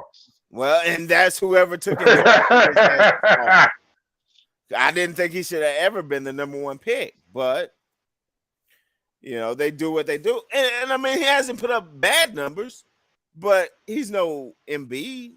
You know what I'm saying? He's not putting up numbers he's not even a Bam. He doesn't put up numbers as consistently as Bam Adebayo does. Okay, I take Bam over him. Them inconsistent bastards. I got some more for them too. The Miami Heat. I got some. Oh, I got some. Yeah. We don't get to them. But I mean, I'm just saying. So. And I get exactly what you're saying. Once again, I'm old school 90s just like you, man. And I'm looking at it like guards can't carry. I mean, guards can score. You got to have a big, right? You got to have a big. You got to have a big. You got to have a big. You got to have a big. But then I look, and I'm looking at Golden State going against Memphis. Neither team really has a big. I mean, Draymond does all right, but he's not a big. You know what I'm saying? Like, neither team has a big. And so it becomes who's got the better guards. And I'm sorry, when you got Steph and then the way Poole's been playing, of course, Clay's going to figure it out. And then you still got who I say? We got Poole, we got Steph, we got Clay, and shit, I forgot who their 4th one is. But they got 4 guards playing top level right now. You know what I'm saying? Against your 2. Ja can outscore any of. I mean, I love Steph, and Steph can put up points. Ja has the potential to outscore any of them on any night. Okay, that's 1. Bane has really stepped up his game. And he can score. So let's even say he has a good night. Ja puts up 35. Bane puts up 25. Right. Those Steph, Clay, Poole are going to get that 60 right back. On a light night, that's 20 apiece. They can do that and they sleep. So how is Memphis going to outscore Golden State when your main player in Ja? And once again, I love Ja's game, and he is a monster. How many 50-point games has Ja put up? He's not going to take and have a breakout game and drop 50 and then have Bane put up another 20 and them be able to outscore Golden State. No matter how well Ja plays, he cannot win this series. Hell no. Ja cannot win this series. And then the question becomes, okay, so then where's your support going to come from? Right? Who's going to step up and make that difference? And I mean, Bane had an absolutely terrible game tonight. Right. I mean, by his standards, because Ja gave the most improved player to Bane, and it was a very honorable act, and I think he was right. I really think they gave it to Ja because of the name and the street cred. I think Bane was the most improved, and that's a real stand-up thing to do. Shout out to Ja for doing that. And he's absolutely right in doing that. But even if Bane's on his game, I mean, he only put up 9 points tonight. But let's say he's on his game and he drops a dub. Where's the rest of your scoring going to come from? Jermaine Jackson had a career night. He dropped 33. But there's nobody else. There's nobody else on Memphis's roster that can score to help you. And like I said, we talking about a light night. We talking about Clay had 20, Steph had 20, Poole had 20, and we still took and outscored your two best players or scored with your two best players. Right. Y'all can't win this series. I already said. I don't know what Memphis can do to win the series. The only thing that I could look back and watching most of that game today, the only thing Memphis can do is basically they could basically make it ugly for probably 1 or 2 games. Yep. But here's how that works against you though. Because if you make it ugly,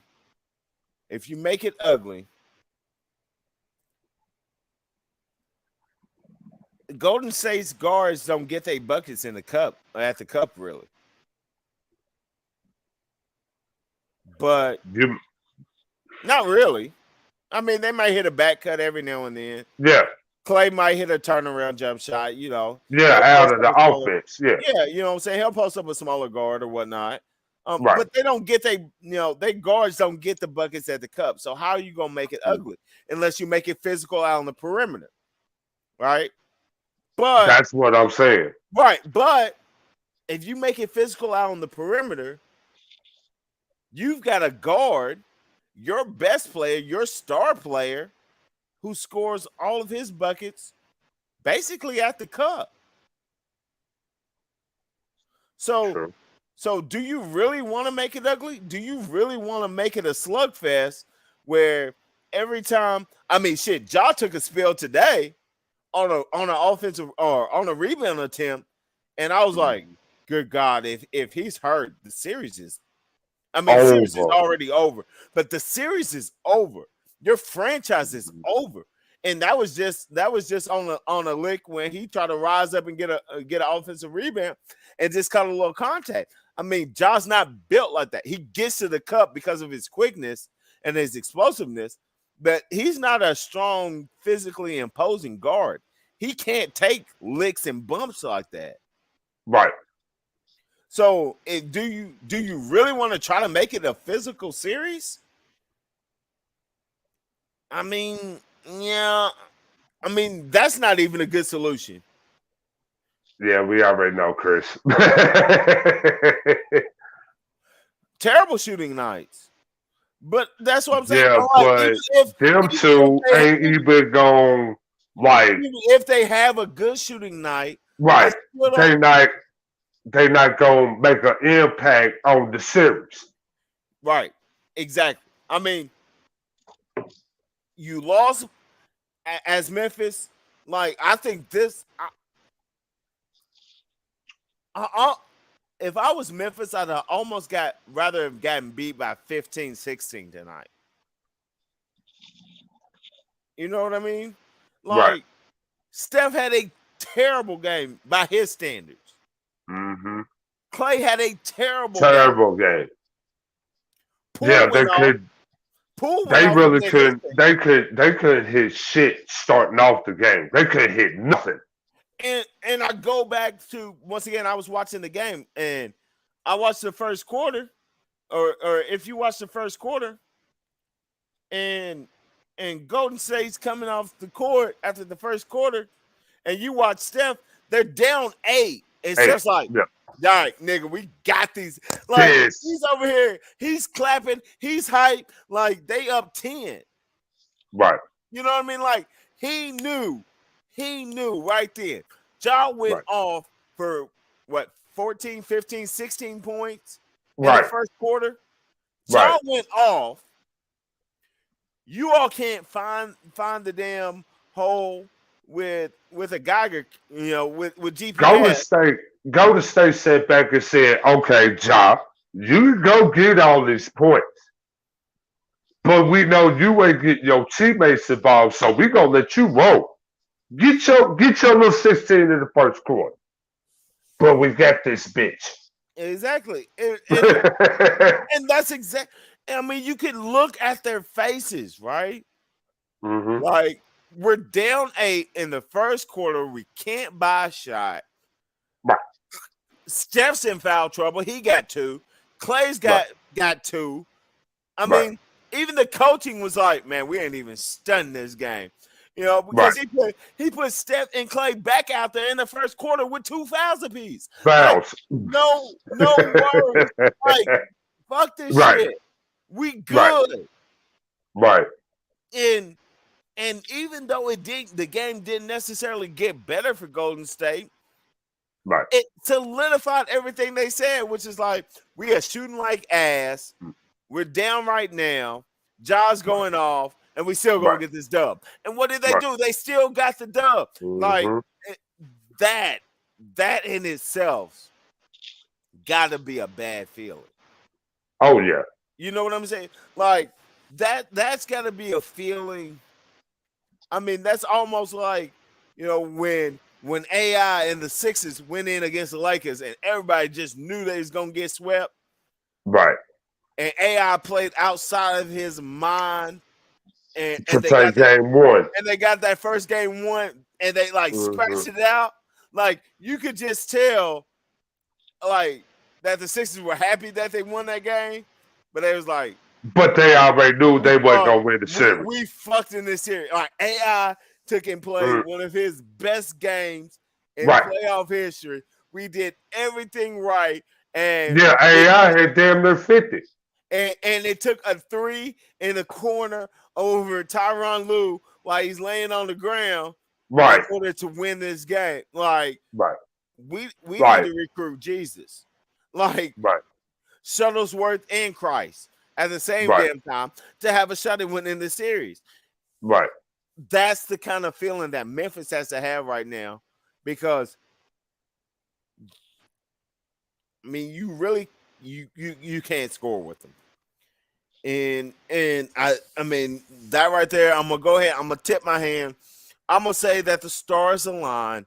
I think Memphis will find a way. I'd look out in game 2. I think they'll find a way to win. I don't know how.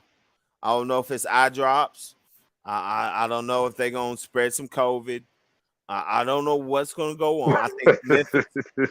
I think Memphis will find a way to win game 2. Because I think they're too good of a team. No, I take it back. Josh too good of a player. For them to get swept. But I think they ain't get swept. But like we said, I don't know what that chemistry is for Memphis to win. And I think Golden State takes this series in 5 games. And one thing that I want to put out there that a lot of people ain't talking about. Ja was sitting back running his mouth, hollering about everybody wants that smoke, get off our train. Now you're hurt. You are hurt. What are you gonna do about it? I mean, You were sitting up there running your mouth, talking about you wanted to smoke, climb up the chimney, get this smoke. The smoke is coming to you, Jock. What you gonna do about it? I mean, the only thing Ja could do was hit more tries. 4 of 11 from 3. But, I mean, the kid scored 34 points. 34 points, 9 rebounds, 10 assists. Almost dropped that ice cube on him. Almost dropped an ice cube on him. 3 steals. I mean, what more do you want from the kid? Second year, what more do you want from the kid? The kid played a great game. I understand that. The only thing he could have done was hit a couple plays. But I mean, 4 for 11. Once again, it's not great, but it's over 33%. That means you're allowed to shoot it. You got your buckets, you got your points, you got your dimes, you end up getting rebounds. You played good D.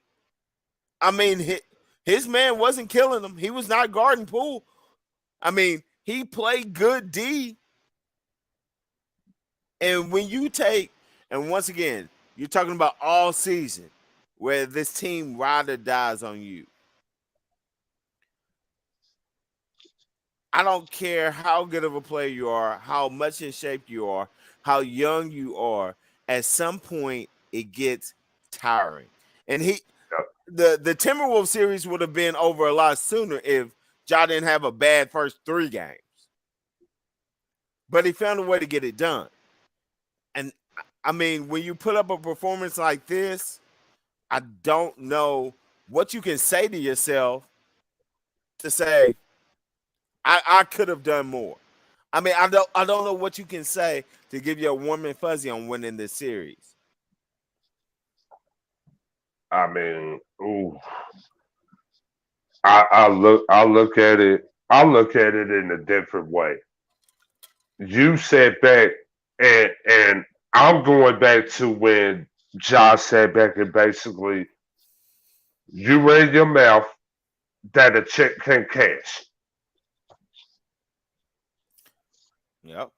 But and once again, I guess the question is, were you running your mouth to run it, or were you trying to hype up your team because you know I need someone to step up? He needs somebody. He needs a doctor. He needs somebody. I think it's a little bit of both. He tried to run his mouth to help his team get pumped up, and then in the same instance, for them to have the confidence to win that series. Exactly. And even though they already know on paper, 9 times out of 10, they're not gonna beat the Golden State Warriors. No, 9 times out of 10. No. and that's the thing. I mean, Ja's probably the baddest guard out there. I don't think he can get the most buckets. He's the coldest guard rolling right now. And I mean, at some point, we talked about it earlier, right? You know, there's humble, and then there's, you know, stupidity. Well, there's humble, and then there's I'm that dude. I'm that dude, right? Ja's that dude. There's not Clay. Clay could lock him up, but if Clay guards Ja the entire game, Clay's ass will be on the bench by the third quarter, fouled out. Okay, Clay's got nice D. He's gonna make it hard. He's gonna take and limit Ja's points. Clay can't guard Ja. There's not a player in the NBA that can guard Ja for the entire game and hold him under 20 points. True. Okay, he's that dude.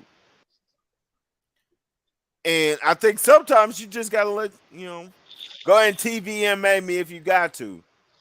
But, you know, talking to the real dudes, I mean, sometimes you just gotta let your nuts hang. And I think that's what y'all do. Y'all can't stop me. But the problem Josh nuts ain't hanging. They sticking together. The problem is they still sticking together over a little buddy from the Timberwolves face right here on his forehead. They just stuck right there. Right. And I mean, if it'd be different if John folded and he didn't show up today. He showed up. They showed up. And I think that's what hurts more than anything. I think if they lose the game and Ja didn't have his best game, and I think that's what really helped him in the Timberwolves series. All right, we won a game, we lost a game, we won a game. All right. Right. They really wasn't sweating it because they knew Ja wasn't playing like Ja. He wasn't playing his best games. He wasn't doing his thing. And if without him doing his thing, win or lose, we got confidence for the next day. Because we know he's going to bring it next time. But he brought it today, and it wasn't enough. And that's what hurts. Yeah. He brought it today, and it wasn't enough. Even with Golden State not bringing it. So Golden State didn't bring it. Ja brought it, and it still wasn't enough. And not to mention, you get Draymond Green with a flagrant 2.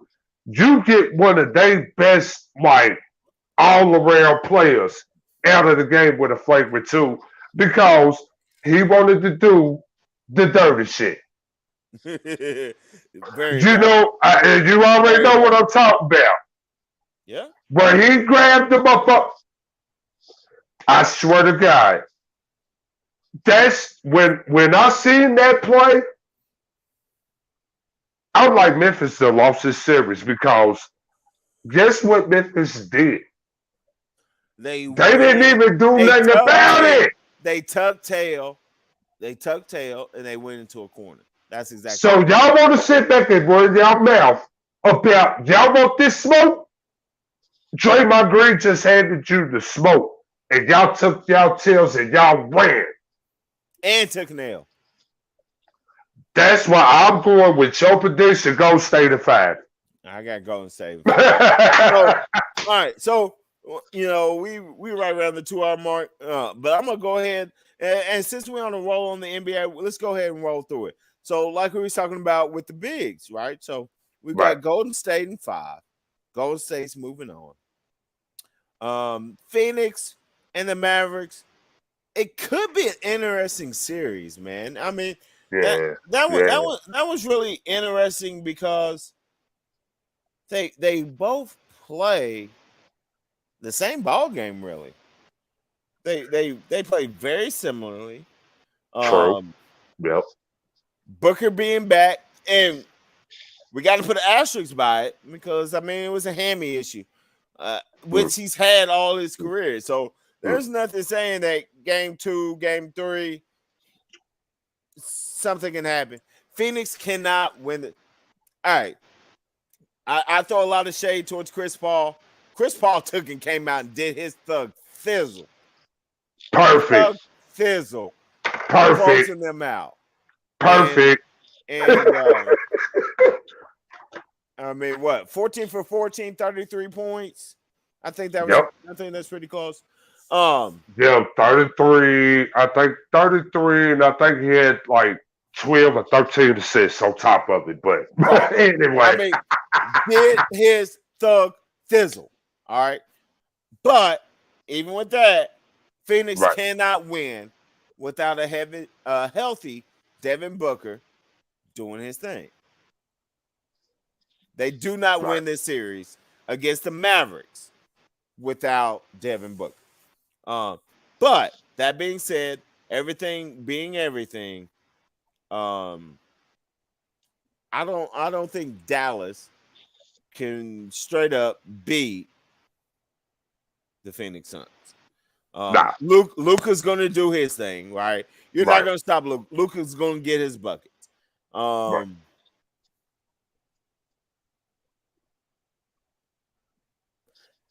That pause was intentional because that's where it stops. I mean, the Mavericks don't have anybody on their roster. Nope. Except Luka. Right. And I mean, of course, Timmy Hardaway Jr. would be a nice piece. I think he would change the series, but he's out. He's done. He's done. Going for the year. So, so that's not even an option. I don't even think Tim Hardaway Jr., even if he was healthy, would change his series. I think he would change the series because he'd be guarding Devin Booker. And I think with his length and athleticism, I think Devin Booker would have got him. I don't know, man. I mean, Booker's too good of a shooter and too good of a scorer to say he's not going to get buckets, right? He's going to get 20. And the key, and here's what young cats from AAU to high school to college to the league, all right? Some cats cannot be shut down. Devin Booker, you're not going to shut him down. And the key isn't that I keep him from scoring. But the key is if I hold Devin Booker to 25 or less, I did my job. And I think Timmy Hardaway can do that. All players can be shut down. All players can be shut down, but I mean, I'm sorry. But I see what you saying. Devin Booker being double teamed and still drop 30. That's what I see what you saying. He could be shut down for 1 or 2 games, but for a whole series, no. And that's the whole thing. Right. I don't have to shut him down. I don't have to shut him down the whole series. But if I can hold him to 25, I mean, which is some cats' career nights, right? If I can hold him for 25 for 3 games, we got a shot, right? Right. It's not if Devin Booker's gonna score. It's do I keep Devin Booker from dropping 50 on my head, right? And I think Timmy Hardaway could take and contain him, make it difficult with the length, with the athleticism, and make it difficult, or at least even better, more difficult than anybody that's going to guard him right now. All right, hold up. I'm going to take a quick time out. You tell me who's going to guard Devin Booker better than Timmy Hardaway Jr.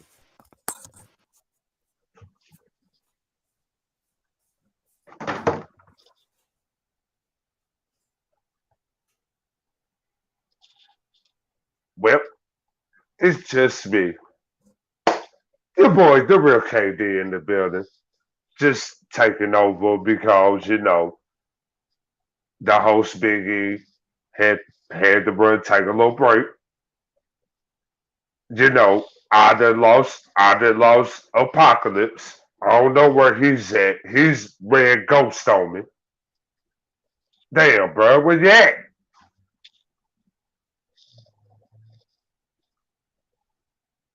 Everybody that red ghost on me, but I'm good.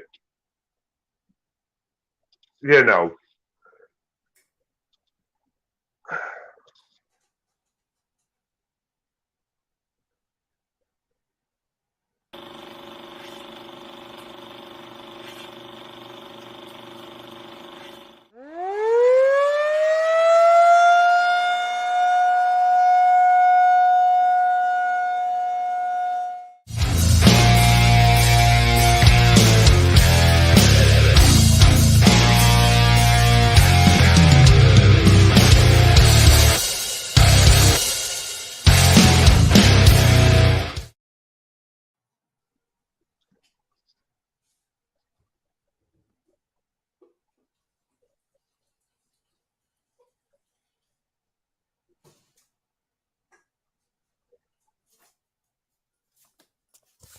All right, I'm back. Sorry about that. You know, I had to go get me a good, bro.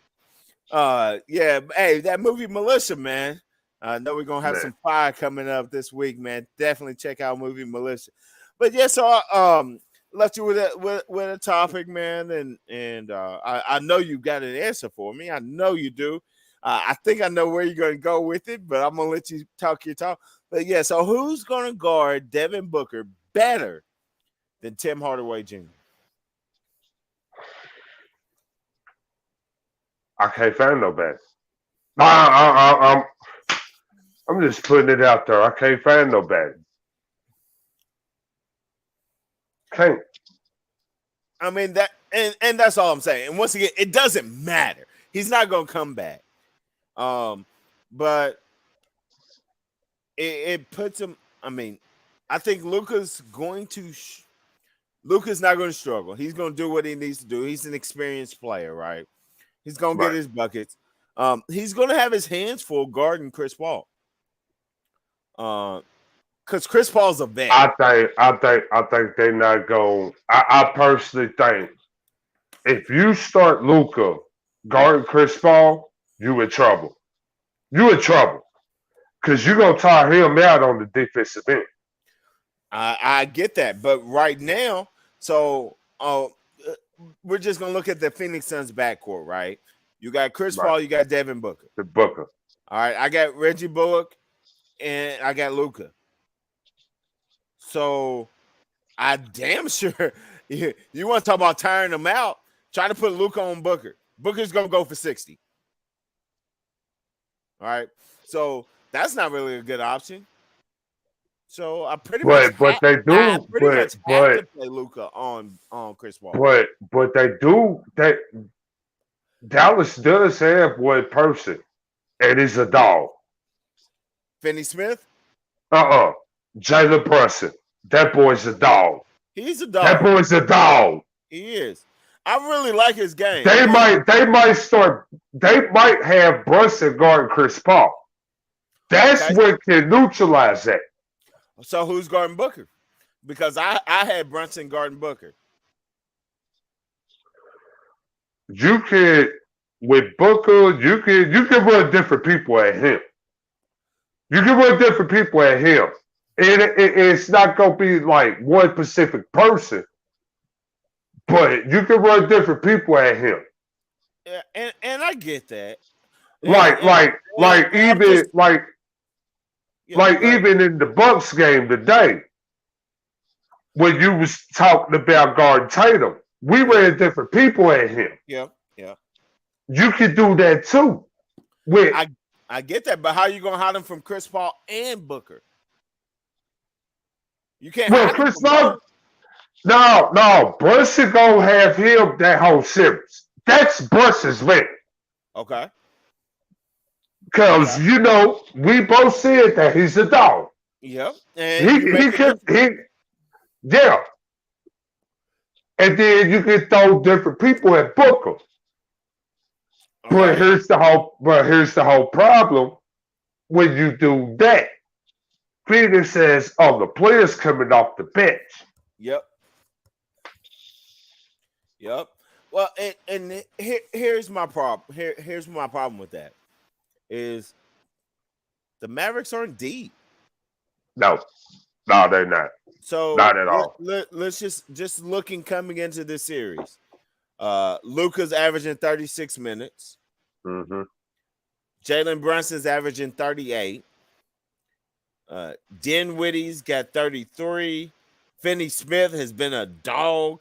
But of course, he's down low. He's more power forwardish with 43 minutes. Reggie Bullock's got 42 minutes. And then you drop to 23, 17, 9, and 11. So, I mean, running bodies at Booker sounds great.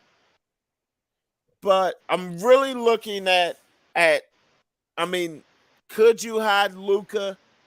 Yes, you could probably put Bullock, who's really not a scorer. I mean, he's there to play defense. Let's be real. I mean, he was there to play defense in college. He's there to play defense. Ooh, you got me thinking now. There's one thing that Dallas could do though.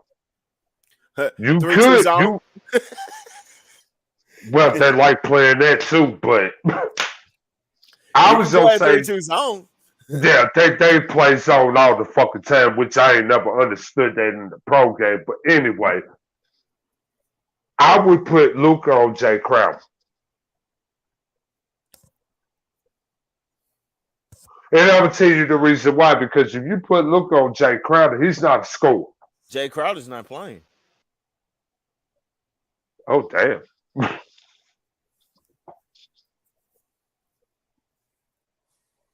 I mean, which hurts. I mean, because he's their defensive dog. I don't show Jay Crowder is playing. I think he's out. Because I think, because I think he got hurt in that New Orleans series. I mean, if he got hurt, he might play. But so you're probably it really depends on if the Suns play big or not, right? So Suns are gonna play big. Paul and Booker, they gonna obviously start. Right. You got Aiden's going to start. You pay too much money for him, right? And then you got Bridges. You got Bridges. He's going to start. So then the question becomes: do you play Johnson or do you play McGee? And I mean, if Crowder can go, then obviously Crowder gets the nod. But I think personally he's gonna go, and I'm putting Luke on Jay Crowder. Okay. So then who am I putting on Chris Paul?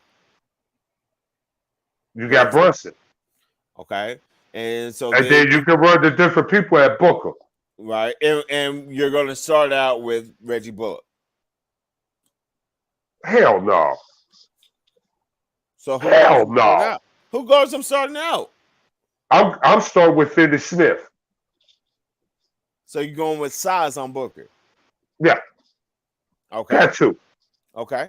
Who's guarding Aiden? Not saying he's a problem, but he's a rebounder. Who's guarding Aiden then? I think you got the big matchup. Nah, you got the big dude, Powell. Okay, yeah. You got Powell. He can hold up against Aiden, though. He can hold up. He's not gonna sit back and be like, well, I'm gonna guard you here. I'm gonna guard you every time. Yeah. But he'll hold his own. Yeah, but then you still got Bridges. The different people that you got on Booker, you can switch them. Well, Bridges, he's not gonna give you much anyway on the offensive end. He's more a defensive player. Exactly. So then you go back to what I said. Does Phoenix look at switching it up and going big, where you got JaVale McGee once again? I mean, I'm not building a team around JaVale McGee, but he can grab a damn rebound. And if you don't have anyone that can put a body on him, I agree with your point as far as Phoenix going big. But here's the whole problem. Phoenix ain't never went big like it. They don't like to because they like to be up and down. And I'm not saying it's going to be a game one. That's going to be one of the terms in Monty Williams' game plan. If they don't like how it's going. Right. But I mean, that is the adjustment if shit's not going well. But I really don't think that Dallas can stop Chris Paul and Devin Booker and have Luka drop 35 to 40. Because it's still, no matter what they do defensively, it still doesn't get past the fact that Dallas can't score a bucket if Luka's not involved. Right. True, because they ain't got the pieces. Because they got rid of Porzingis, dumb fucks. Porzingis need to be get rid of anyway. I ain't never believed that him ever since he was in New York. But he was a bucket. He was a bucket in New York, and I mean he was even a bucket for him in Dallas, man. I mean the kid can score. He don't play any defense. He can't do anything else. But I mean he can score. Everybody looked at Porzingis as trying to be a Giannis.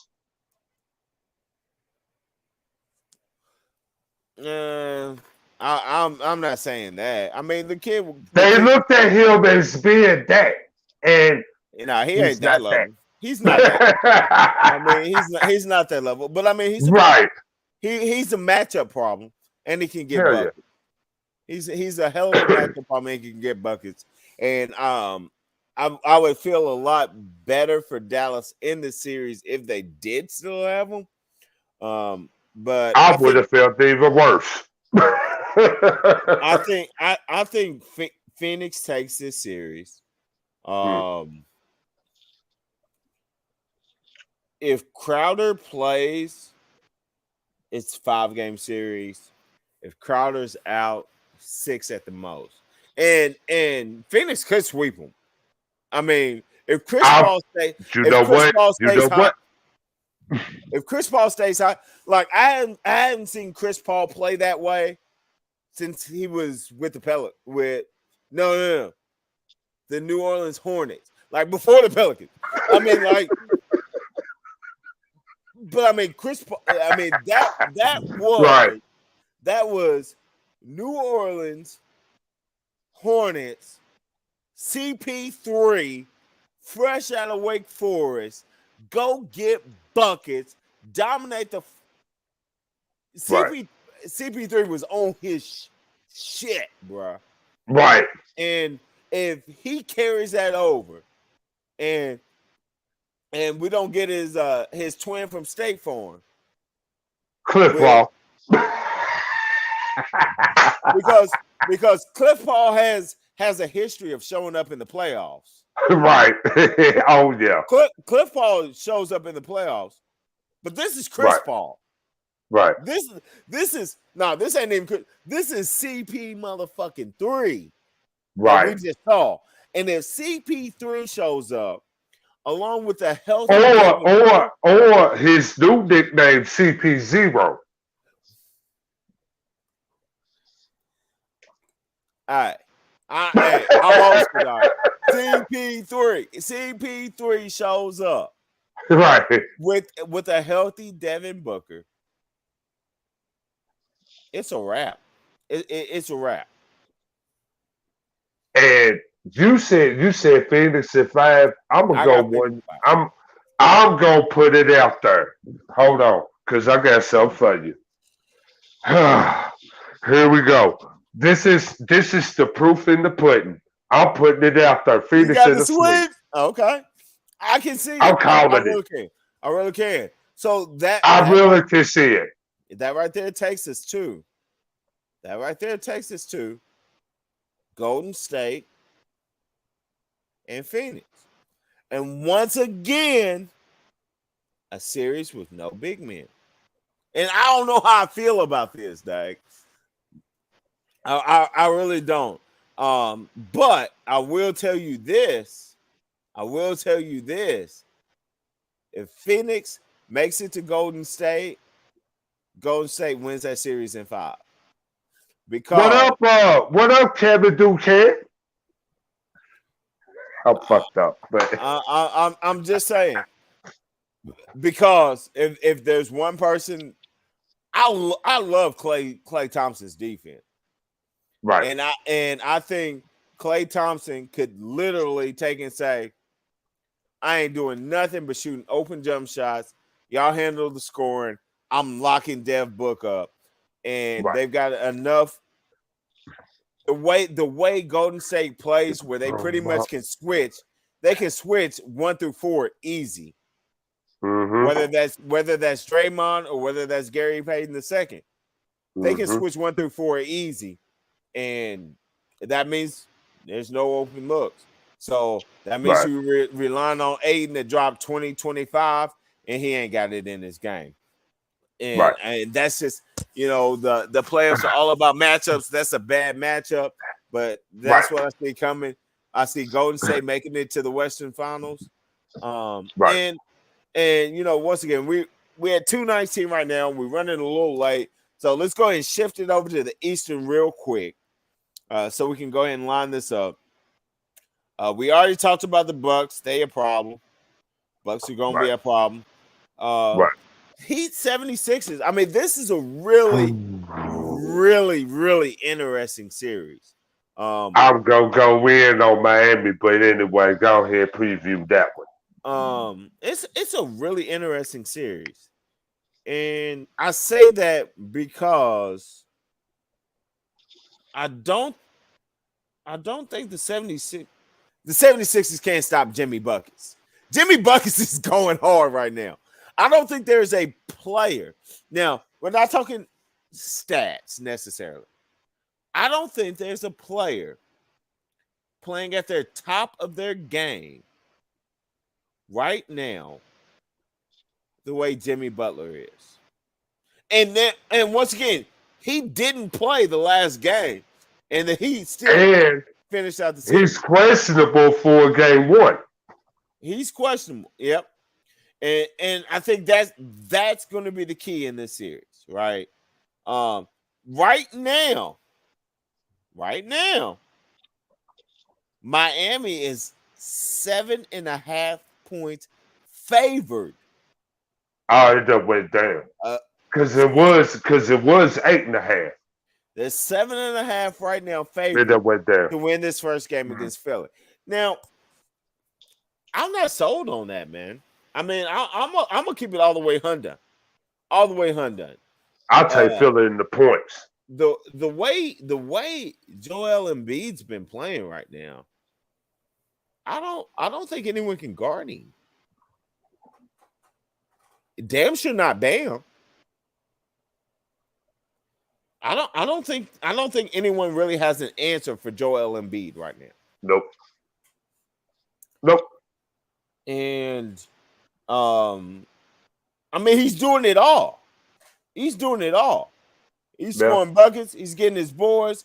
He's playing inside the offense and dropping dimes. He's playing the way that I want to see Karl Anthony Towns play, since we talked about him earlier. I mean, there you go. Right. He is killing. And let's not forget that, I mean, Toronto, they're nothing, necessarily to be worried about. Man, Toronto, I didn't even trust them to get past I didn't even trust them to get past first round. And they didn't. Right. But let's talk about the fact that they beat Toronto by 35 points. In the NBA Finals. In a clinching game. Right? So, I mean, there's something to it. I mean, Tyrone Maxey. Tyrese Maxey, yeah. Tyrese Maxey, man. I mean, shout out to one of J. Wall's boys. He's killing. Maxey's crushing right now. Maxey's playing well. Yeah. The aforementioned James Harden, who's a walking 40-point game at any point in time. I mean, he's done a really good job of playing his role with the Sixers. But let's not forget, the Beard is a walking 40-point game. Hold on. Okay. You just said back and said James Harden is playing this role.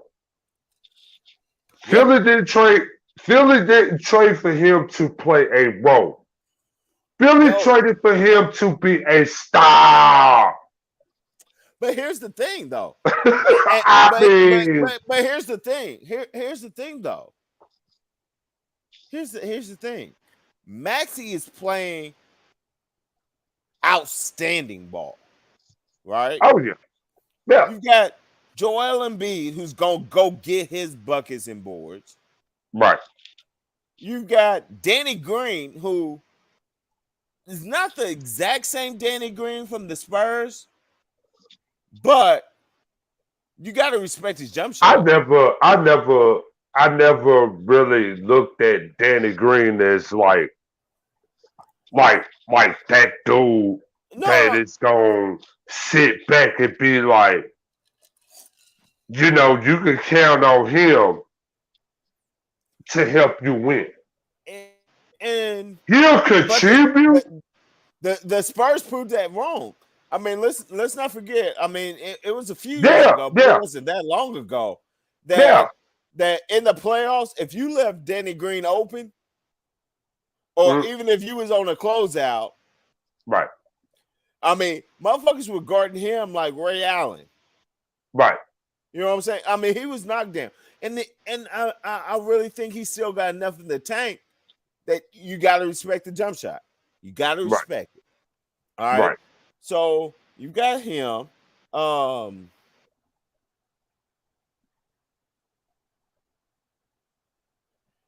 mean, the real question for the Sixers is if the orbital bone fracture for Joel Embiid keeps him out.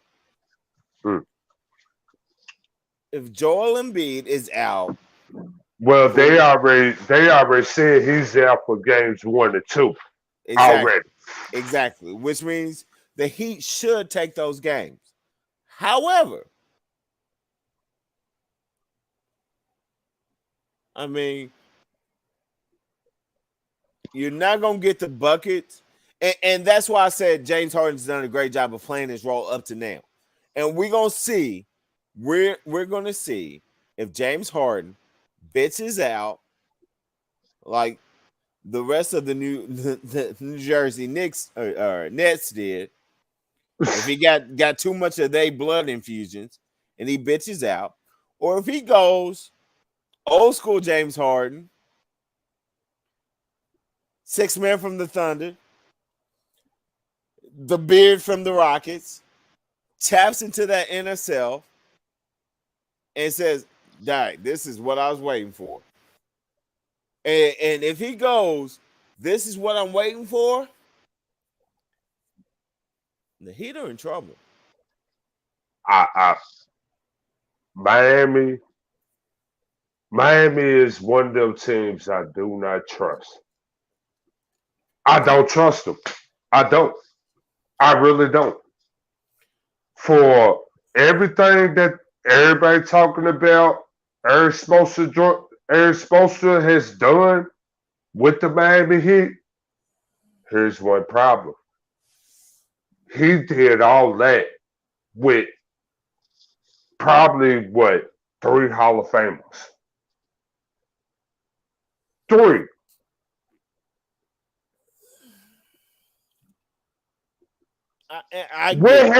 What has he done since then? Nothing. What has anybody done since then? I mean, here's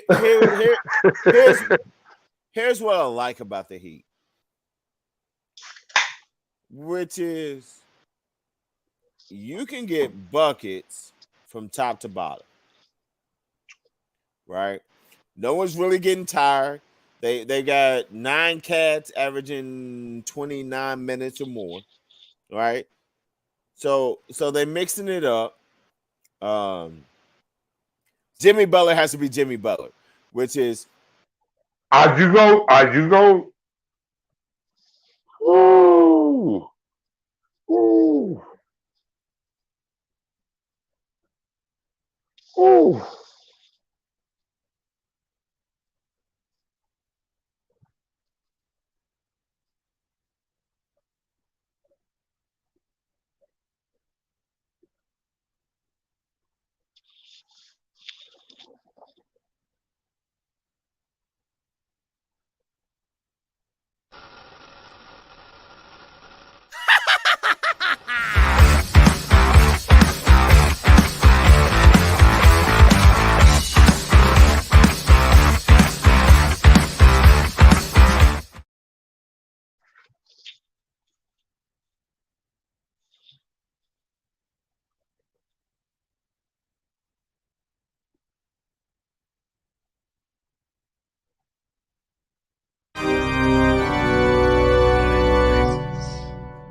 They're gluing flesh for me to hold. I'll embalm them. I'll sew their eyelids shut. I'll open their insides. And I'll steal the gold from their teeth. There will be no resting in peace. There is no peace in the Undertaker's mortuary.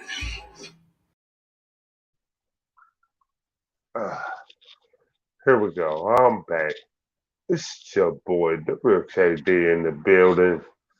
I guess I done lost everybody. I done lost Chris. I lost I'm Higgy. here. I'm here. Here we go. Here we go. Dog, sorry, I went too long. The laptop died on me, man. So I had to plug her up, man. Get her the plug. But no, what I was saying is Jimmy Butler has to be Jimmy Buckets. 35, 40 points a game. Are you gonna trust that? I don't. That Here's the thing. there you start to see why. No, but here's the thing. if Embiid's playing, no, I don't, because Jimmy Butler, his jump shot suspect. He gets going on buckets to the cup, but once he gets going, I mean, he might hit anything, and he can get hot. So if Embiid's in there protecting the rim, then no, I don't trust him for 35, 40 a game. Embiid not playing, they don't have anyone that can guard him. And he's going to get his buckets. He's going to get hot. And once he gets hot, yeah, you can pencil him in for 30 plus. So the Embiid thing with him not playing games 1 and 2 is key. And it's one of those where if Jimmy Butler gets going in games 1 and 2, and once again, they're at home, right? So, you know, I don't really like rankings that much at this time of the year, but it is what it is, right? The Heat are the number 1 seed for a reason, and with them playing at home in Miami without Embiid playing, the real question for this series is, does Jimmy Butler get so hot in those first 2 games that it just becomes inconsequential? Like, there's no coming back. And that's what he's been playing like. That's what Butler was playing like before he missed this last game. He was lights out. Missed a game. Hopefully he'll be back. He's slated to be back. If he is back and Embiid is out and he gets that hot in those first 2 games, it could be a problem for the Sixers in the series. All right. Jimmy Butler drops 30 points plus in games 1 and 2. I he take the series. I can't see like Jimmy Butler all of a sudden kicking it to that level in a conversation. He's playing at that. Hold on. Let's not say kick it there. He's playing there. He's averaging 30.5 points a game. That's against Atlanta. Who does the Miami Heat have to put against Jimmy Butler that's better than what Atlanta had?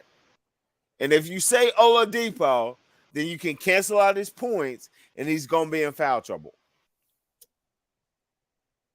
You talking about who Philly can put on him? Yeah, I'm talking about who can Philly put on Jimmy Butler to one person, and he's gonna be on it. And this boy is a defensive beast. What you think Lowry's playing? I'm not worried about Lowry. Okay. I'm not worried about him because his history in Toronto was pitiful too. Other than he won the title, his playoff history's been pitiful. He had DeRozan, right? Stop with that conversation right there. we see where DeRozan's at. On the couch. On the couch, bro. But anyway, I don't trust Kyle Lowry's history. And the one person that Philly can put on Jimmy Butler is Stable. Who? Matisse Stable.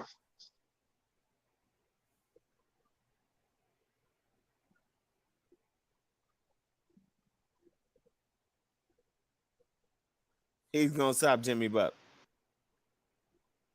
He's gonna stop Jimmy motherfucking buckets.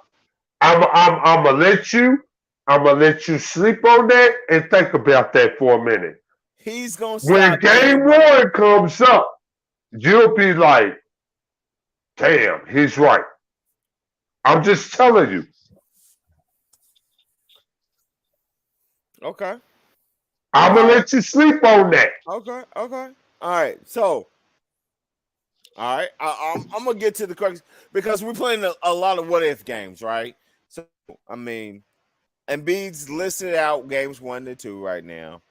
Right. We're gonna play it for what it is. Right. Who wins the series?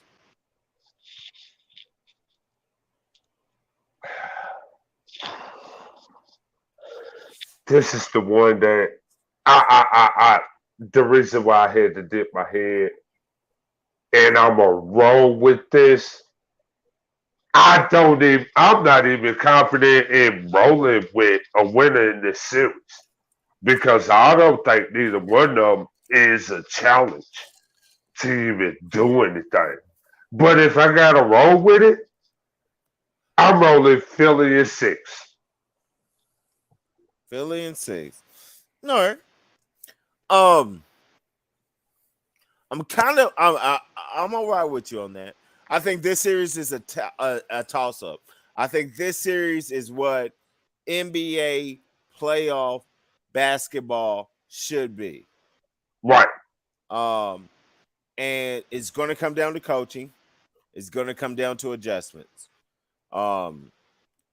If Embiid was not out for games 1 and 2, I would take Philly in 6.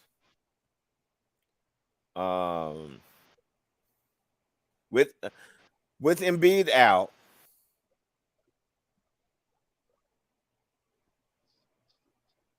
I'm gonna go off what I think and what I'd like to see, which is Philly in 7.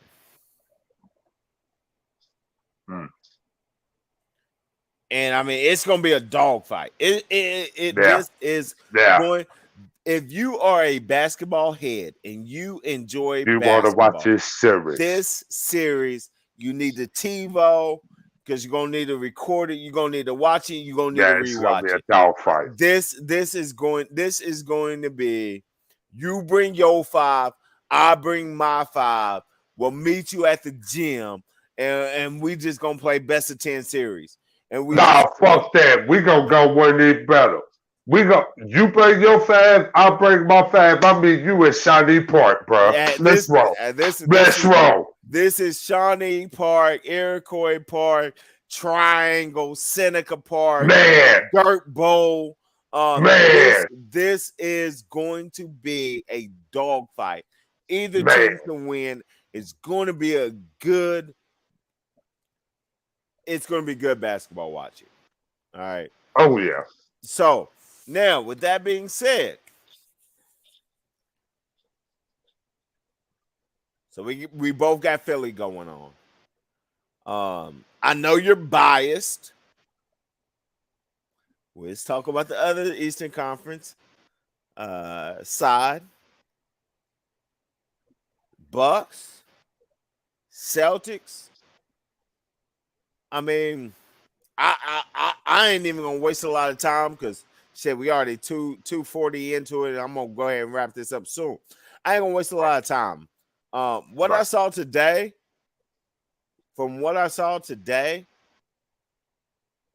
the Bucks will be going to try to defend their championship. I've got Bucks in 6. That's what I said right off the bat. I got the Bucks in 6. And right now, there's not a player on the face of the planet that can guard Giannis. There's not. And it wouldn't be even that close. And that's the sad part. And my condolences to your team. Because if Chris Middleton was playing, it wouldn't even be that close. But you gotta play the cards that are dealt to you. Bucks in 6. If we would have had Chris Middleton, you see why I got the broom out. it would have been a sweep. From what the fuck I seen today, it would have been this. I'm just saying. Well, and here's, I mean, even with Chris, here's why I say it wouldn't be a sweep. And here's the difference. We talked a little bit earlier about Ja, all right? Ja's he's gonna get his, you pencil him in for 25, he might max out at 40. Tatum, you pencil in for 25, but he might give you 60. But he can turn around. But he can turn around and do what he did today.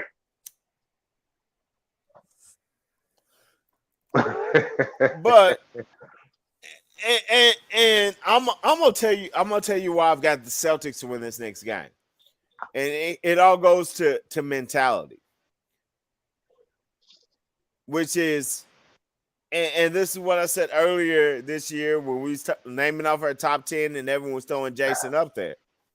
He's young, right? I don't think he realizes how good he is, and it's almost like he doesn't take anything serious, right? Right. Watching the game today, you're struggling, right? You done missed a couple of open jump shots that got you working hard. Your team is down. Right. You catch an offensive board, and instead of catching it, coming down, going up strong, and laying it back up, you take and try to summon your inner Nate Robinson and snatch that motherfucker and try to dunk it and throw it off the back of the rim.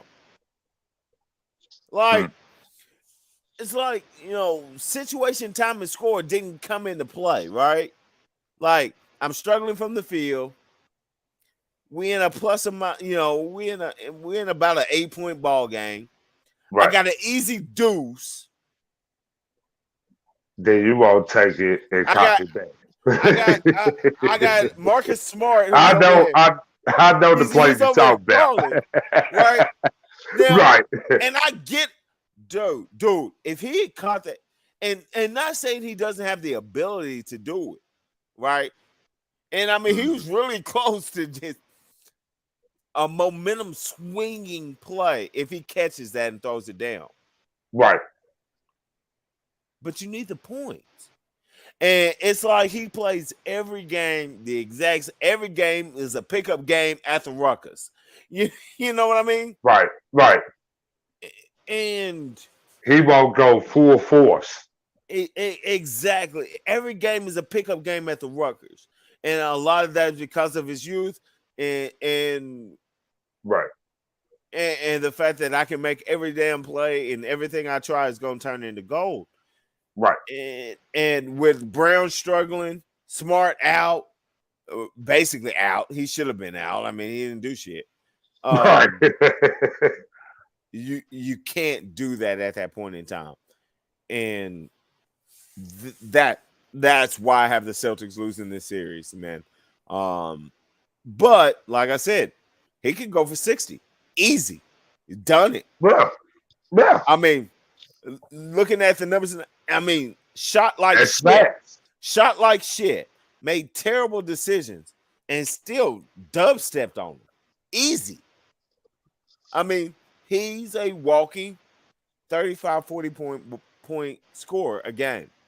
And if Marcus isn't hurt, he'll provide some scoring. Brown, you got to step up and be that dude, be that Robin, and chip in 20. But if he chips in 20 and 25, once again, you got a series. You're gonna have some tough games. But I got the Bucks in 6, and so that rolls us to the Bucks and the Sixers. And for me, and no disrespect, KD, man, no disrespect, bro. For me, this is going to be a very interesting series, because it all depends on how the coaches want to play it. If the Bucks go out and say, I want to neutralize Embiid, who is the Sixers' best player, then I put Giannis on him. Because he's not – the advantage Embiid has is he's faster than the bigs that try to guard him. He's got the step-out game, and the bigs don't know how to guard him. He's physical in the post, and they don't know how to guard him. But Giannis can cancel all of that. And I think it really becomes a question on if the Bucks want to take away Embiid. If the Bucks say, I want to take away Embiid, and they put Giannis on Embiid, I think the Bucks win the series easy. Lopez can guard him. No, he can't. No, he can't. If Lopez guards him, Embiid will have 25 to 30 points a game. You can switch Giannis on to him off of Lopez. That's what I'm saying. Well, like on the down low cross screens, yes, you can switch them. Yeah. But I'm saying man up, head on head, as I write it on No, paper. Lopez ain't gonna guard him like that. Hell no. I'm not asking Lopez to guard Embiid for the whole game. But in certain situations, he's gonna have to guard it. Yep. And I think it's vice versa. I think Embiid can slow down, if not get fouls against Giannis. And so what I'm gonna say on that is I'm gonna neutralize them. I'll say they'll neutralize each other. Yeah. And if that's the case, who's got the best supporting cast? And I really think the answer to that question is, how does Maxey play? I mean, and if Maxey shows up, if you looking at this series and you ask the supporting cast, and you gotta ask your question with Maxey, and you said that what if? It's like, wow.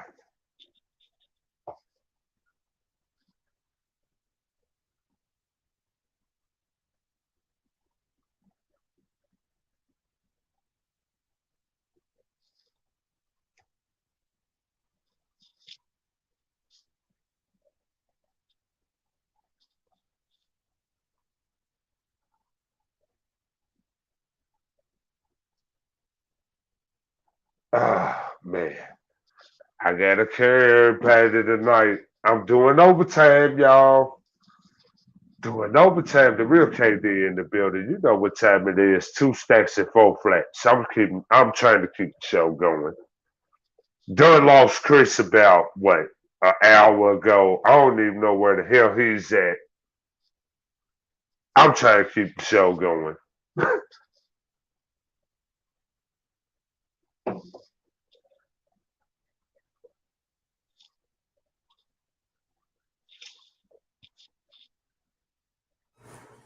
I told you to keep going. I just had to take a quick bathroom break. Nah, you good. Now, when I pull the headset out to take my bathroom break, man, they put me on mute. But I told you to keep going. But yeah, man, you was talking about Maxey, man. Right. Nah, it's just like if it was to get down in that series, I would depend on our supporting cast over Philly's supporting cast. Okay. Because we already know Philly's supporting cast can't be trusted. Think about that for a minute. Okay. They really can't. The only reason why I'm trusting them in the series against Miami is because that like I said before, Miami will go through scoring drafts. Yep. And they scoring drafts will get historic. Yes. Yes. No longer crazy. But here's my thing, and I go back to it. Fear the beard. Because I just threw you Maxey. And we're not talking about what James Harden can do. Are you gonna trust that?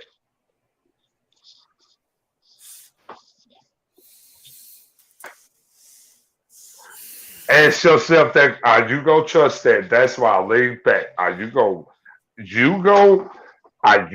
bank on James Harden? Well, here's my thing. And here's my answer to that. Would you take James Harden or Jrue Holiday? I take Drew Holiday as world champ. You're a motherfucking lie. You're a motherfucking lie. I take Drew Holiday all day long. We are at the courts. We picking our squads. And the last two niggas that are left are Jrue Holiday and James Harden. And you taking Jrue Holiday? You're damn right. You're taking Bobby Portis? You taking Wesley Matthews? You taking Brooke Lopez? You taking Grayson Allen? I'm a Duke fan. I'm not taking Grayson Allen over James Harden. What I'm telling you is if Giannis and Embiid cancel each other out, it is a problem for the Bucks. I'd have had to play with some fucked up motherfuckers. And I'll say that. I had to play with some fucked up people when I played. But I'm going to take Drew Holiday over James Harden. I'm going to tell you that right now. Because Drew Holiday is a dog. James Harden is not a dog. No, but James Harden is a fucking bucket. And when it comes down to it, if I've got James Harden and Tyrese Maxey, and I'm trying to outscore the next team, especially with the Bucks lineup, I think they can outscore them.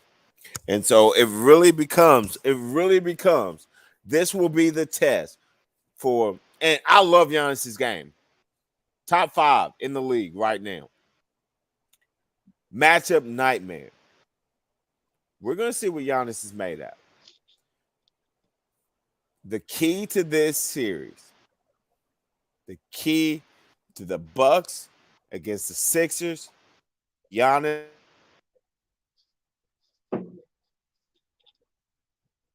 outplays Embiid. Offense, defense, making the teammates better. If Giannis outplays Embiid, the Bucks win in 6. If Embiid outplays Giannis, the Sixers win in 6.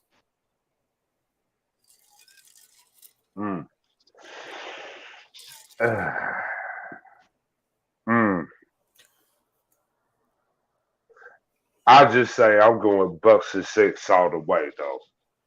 All right. Because I already know. You know what it is? Nah, I already know. No, I already know Doc Rivers' history. In the playoffs.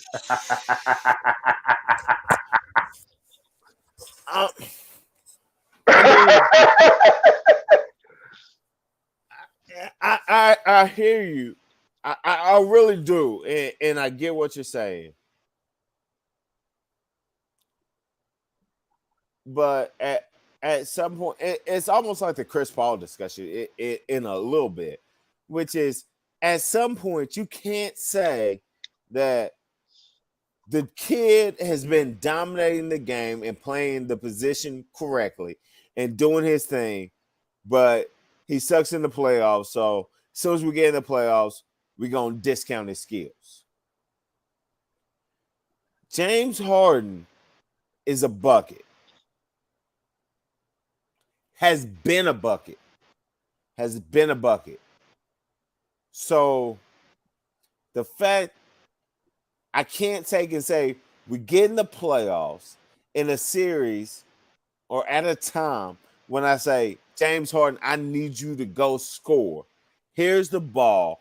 Go do your thing. And expect him not to show up. No, James Harden gonna show up, but can you sit back and give him the ball and say, "Oh, we sit back in the fourth quarter, minute left in the game. Can I give you the ball and say, go get me a bucket?" Yep. Because I don't see anyone on the Bucks that can stop him. So you gonna back yourself on that? I don't see anyone on the Bucks that can stop him. Once again, Chris Middleton playing, different story.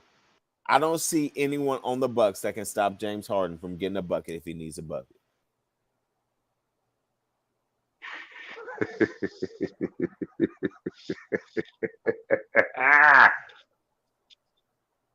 Okay. I'll just leave it at that. Hey, it's been interesting. I'll leave it at that because that series ain't even came up yet. Nope. We pontificate. We pontificate. And you Right. know what? Hey, since we're about 3 hours in, I think we done gave the people all they need to know for right now. We'll talk about the finals. We'll talk about our predictions. We talk about how shit's looking. Right. Next Sunday. So y'all take and listen in. Obviously, you got two cats that know what they talking about on basketball. Little difference of opinion, but you see the respect. And I mean, hey, at the end of the day, that's the reason they play the games. I think we both made great points, both made great topics. Anything could happen. You heard what we said, though. Bucks, Sixers in the East, Suns, Golden State in the West. Mm-hmm. That should at least put a little money in your pocket. Get your money up. Right. Bring it back next week.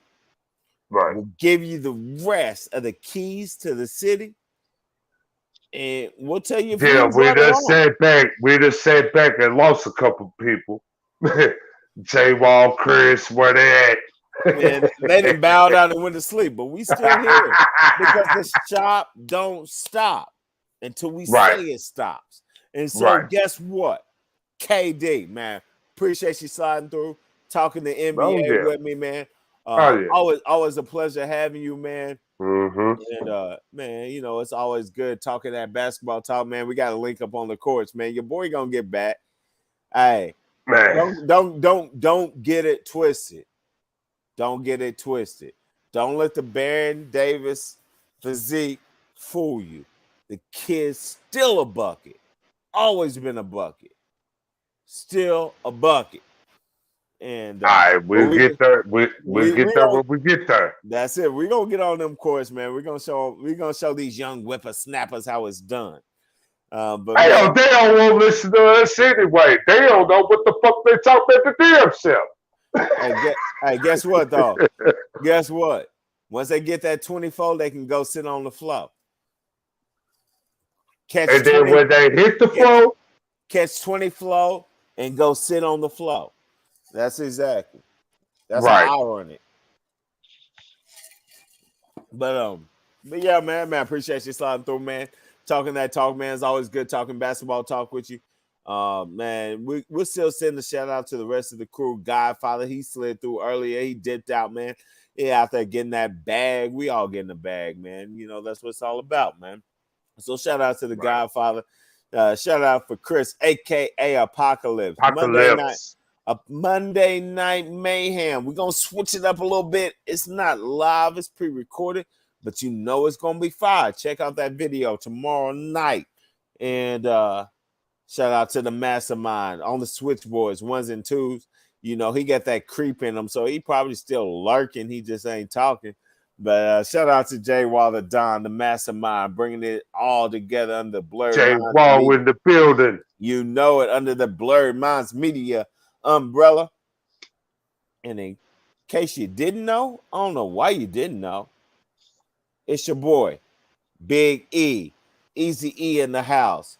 Shout out to the crew, chilling in the shop. But for right now, until next week, the shop is closed. 2 stacks and 4 flats. We out of here.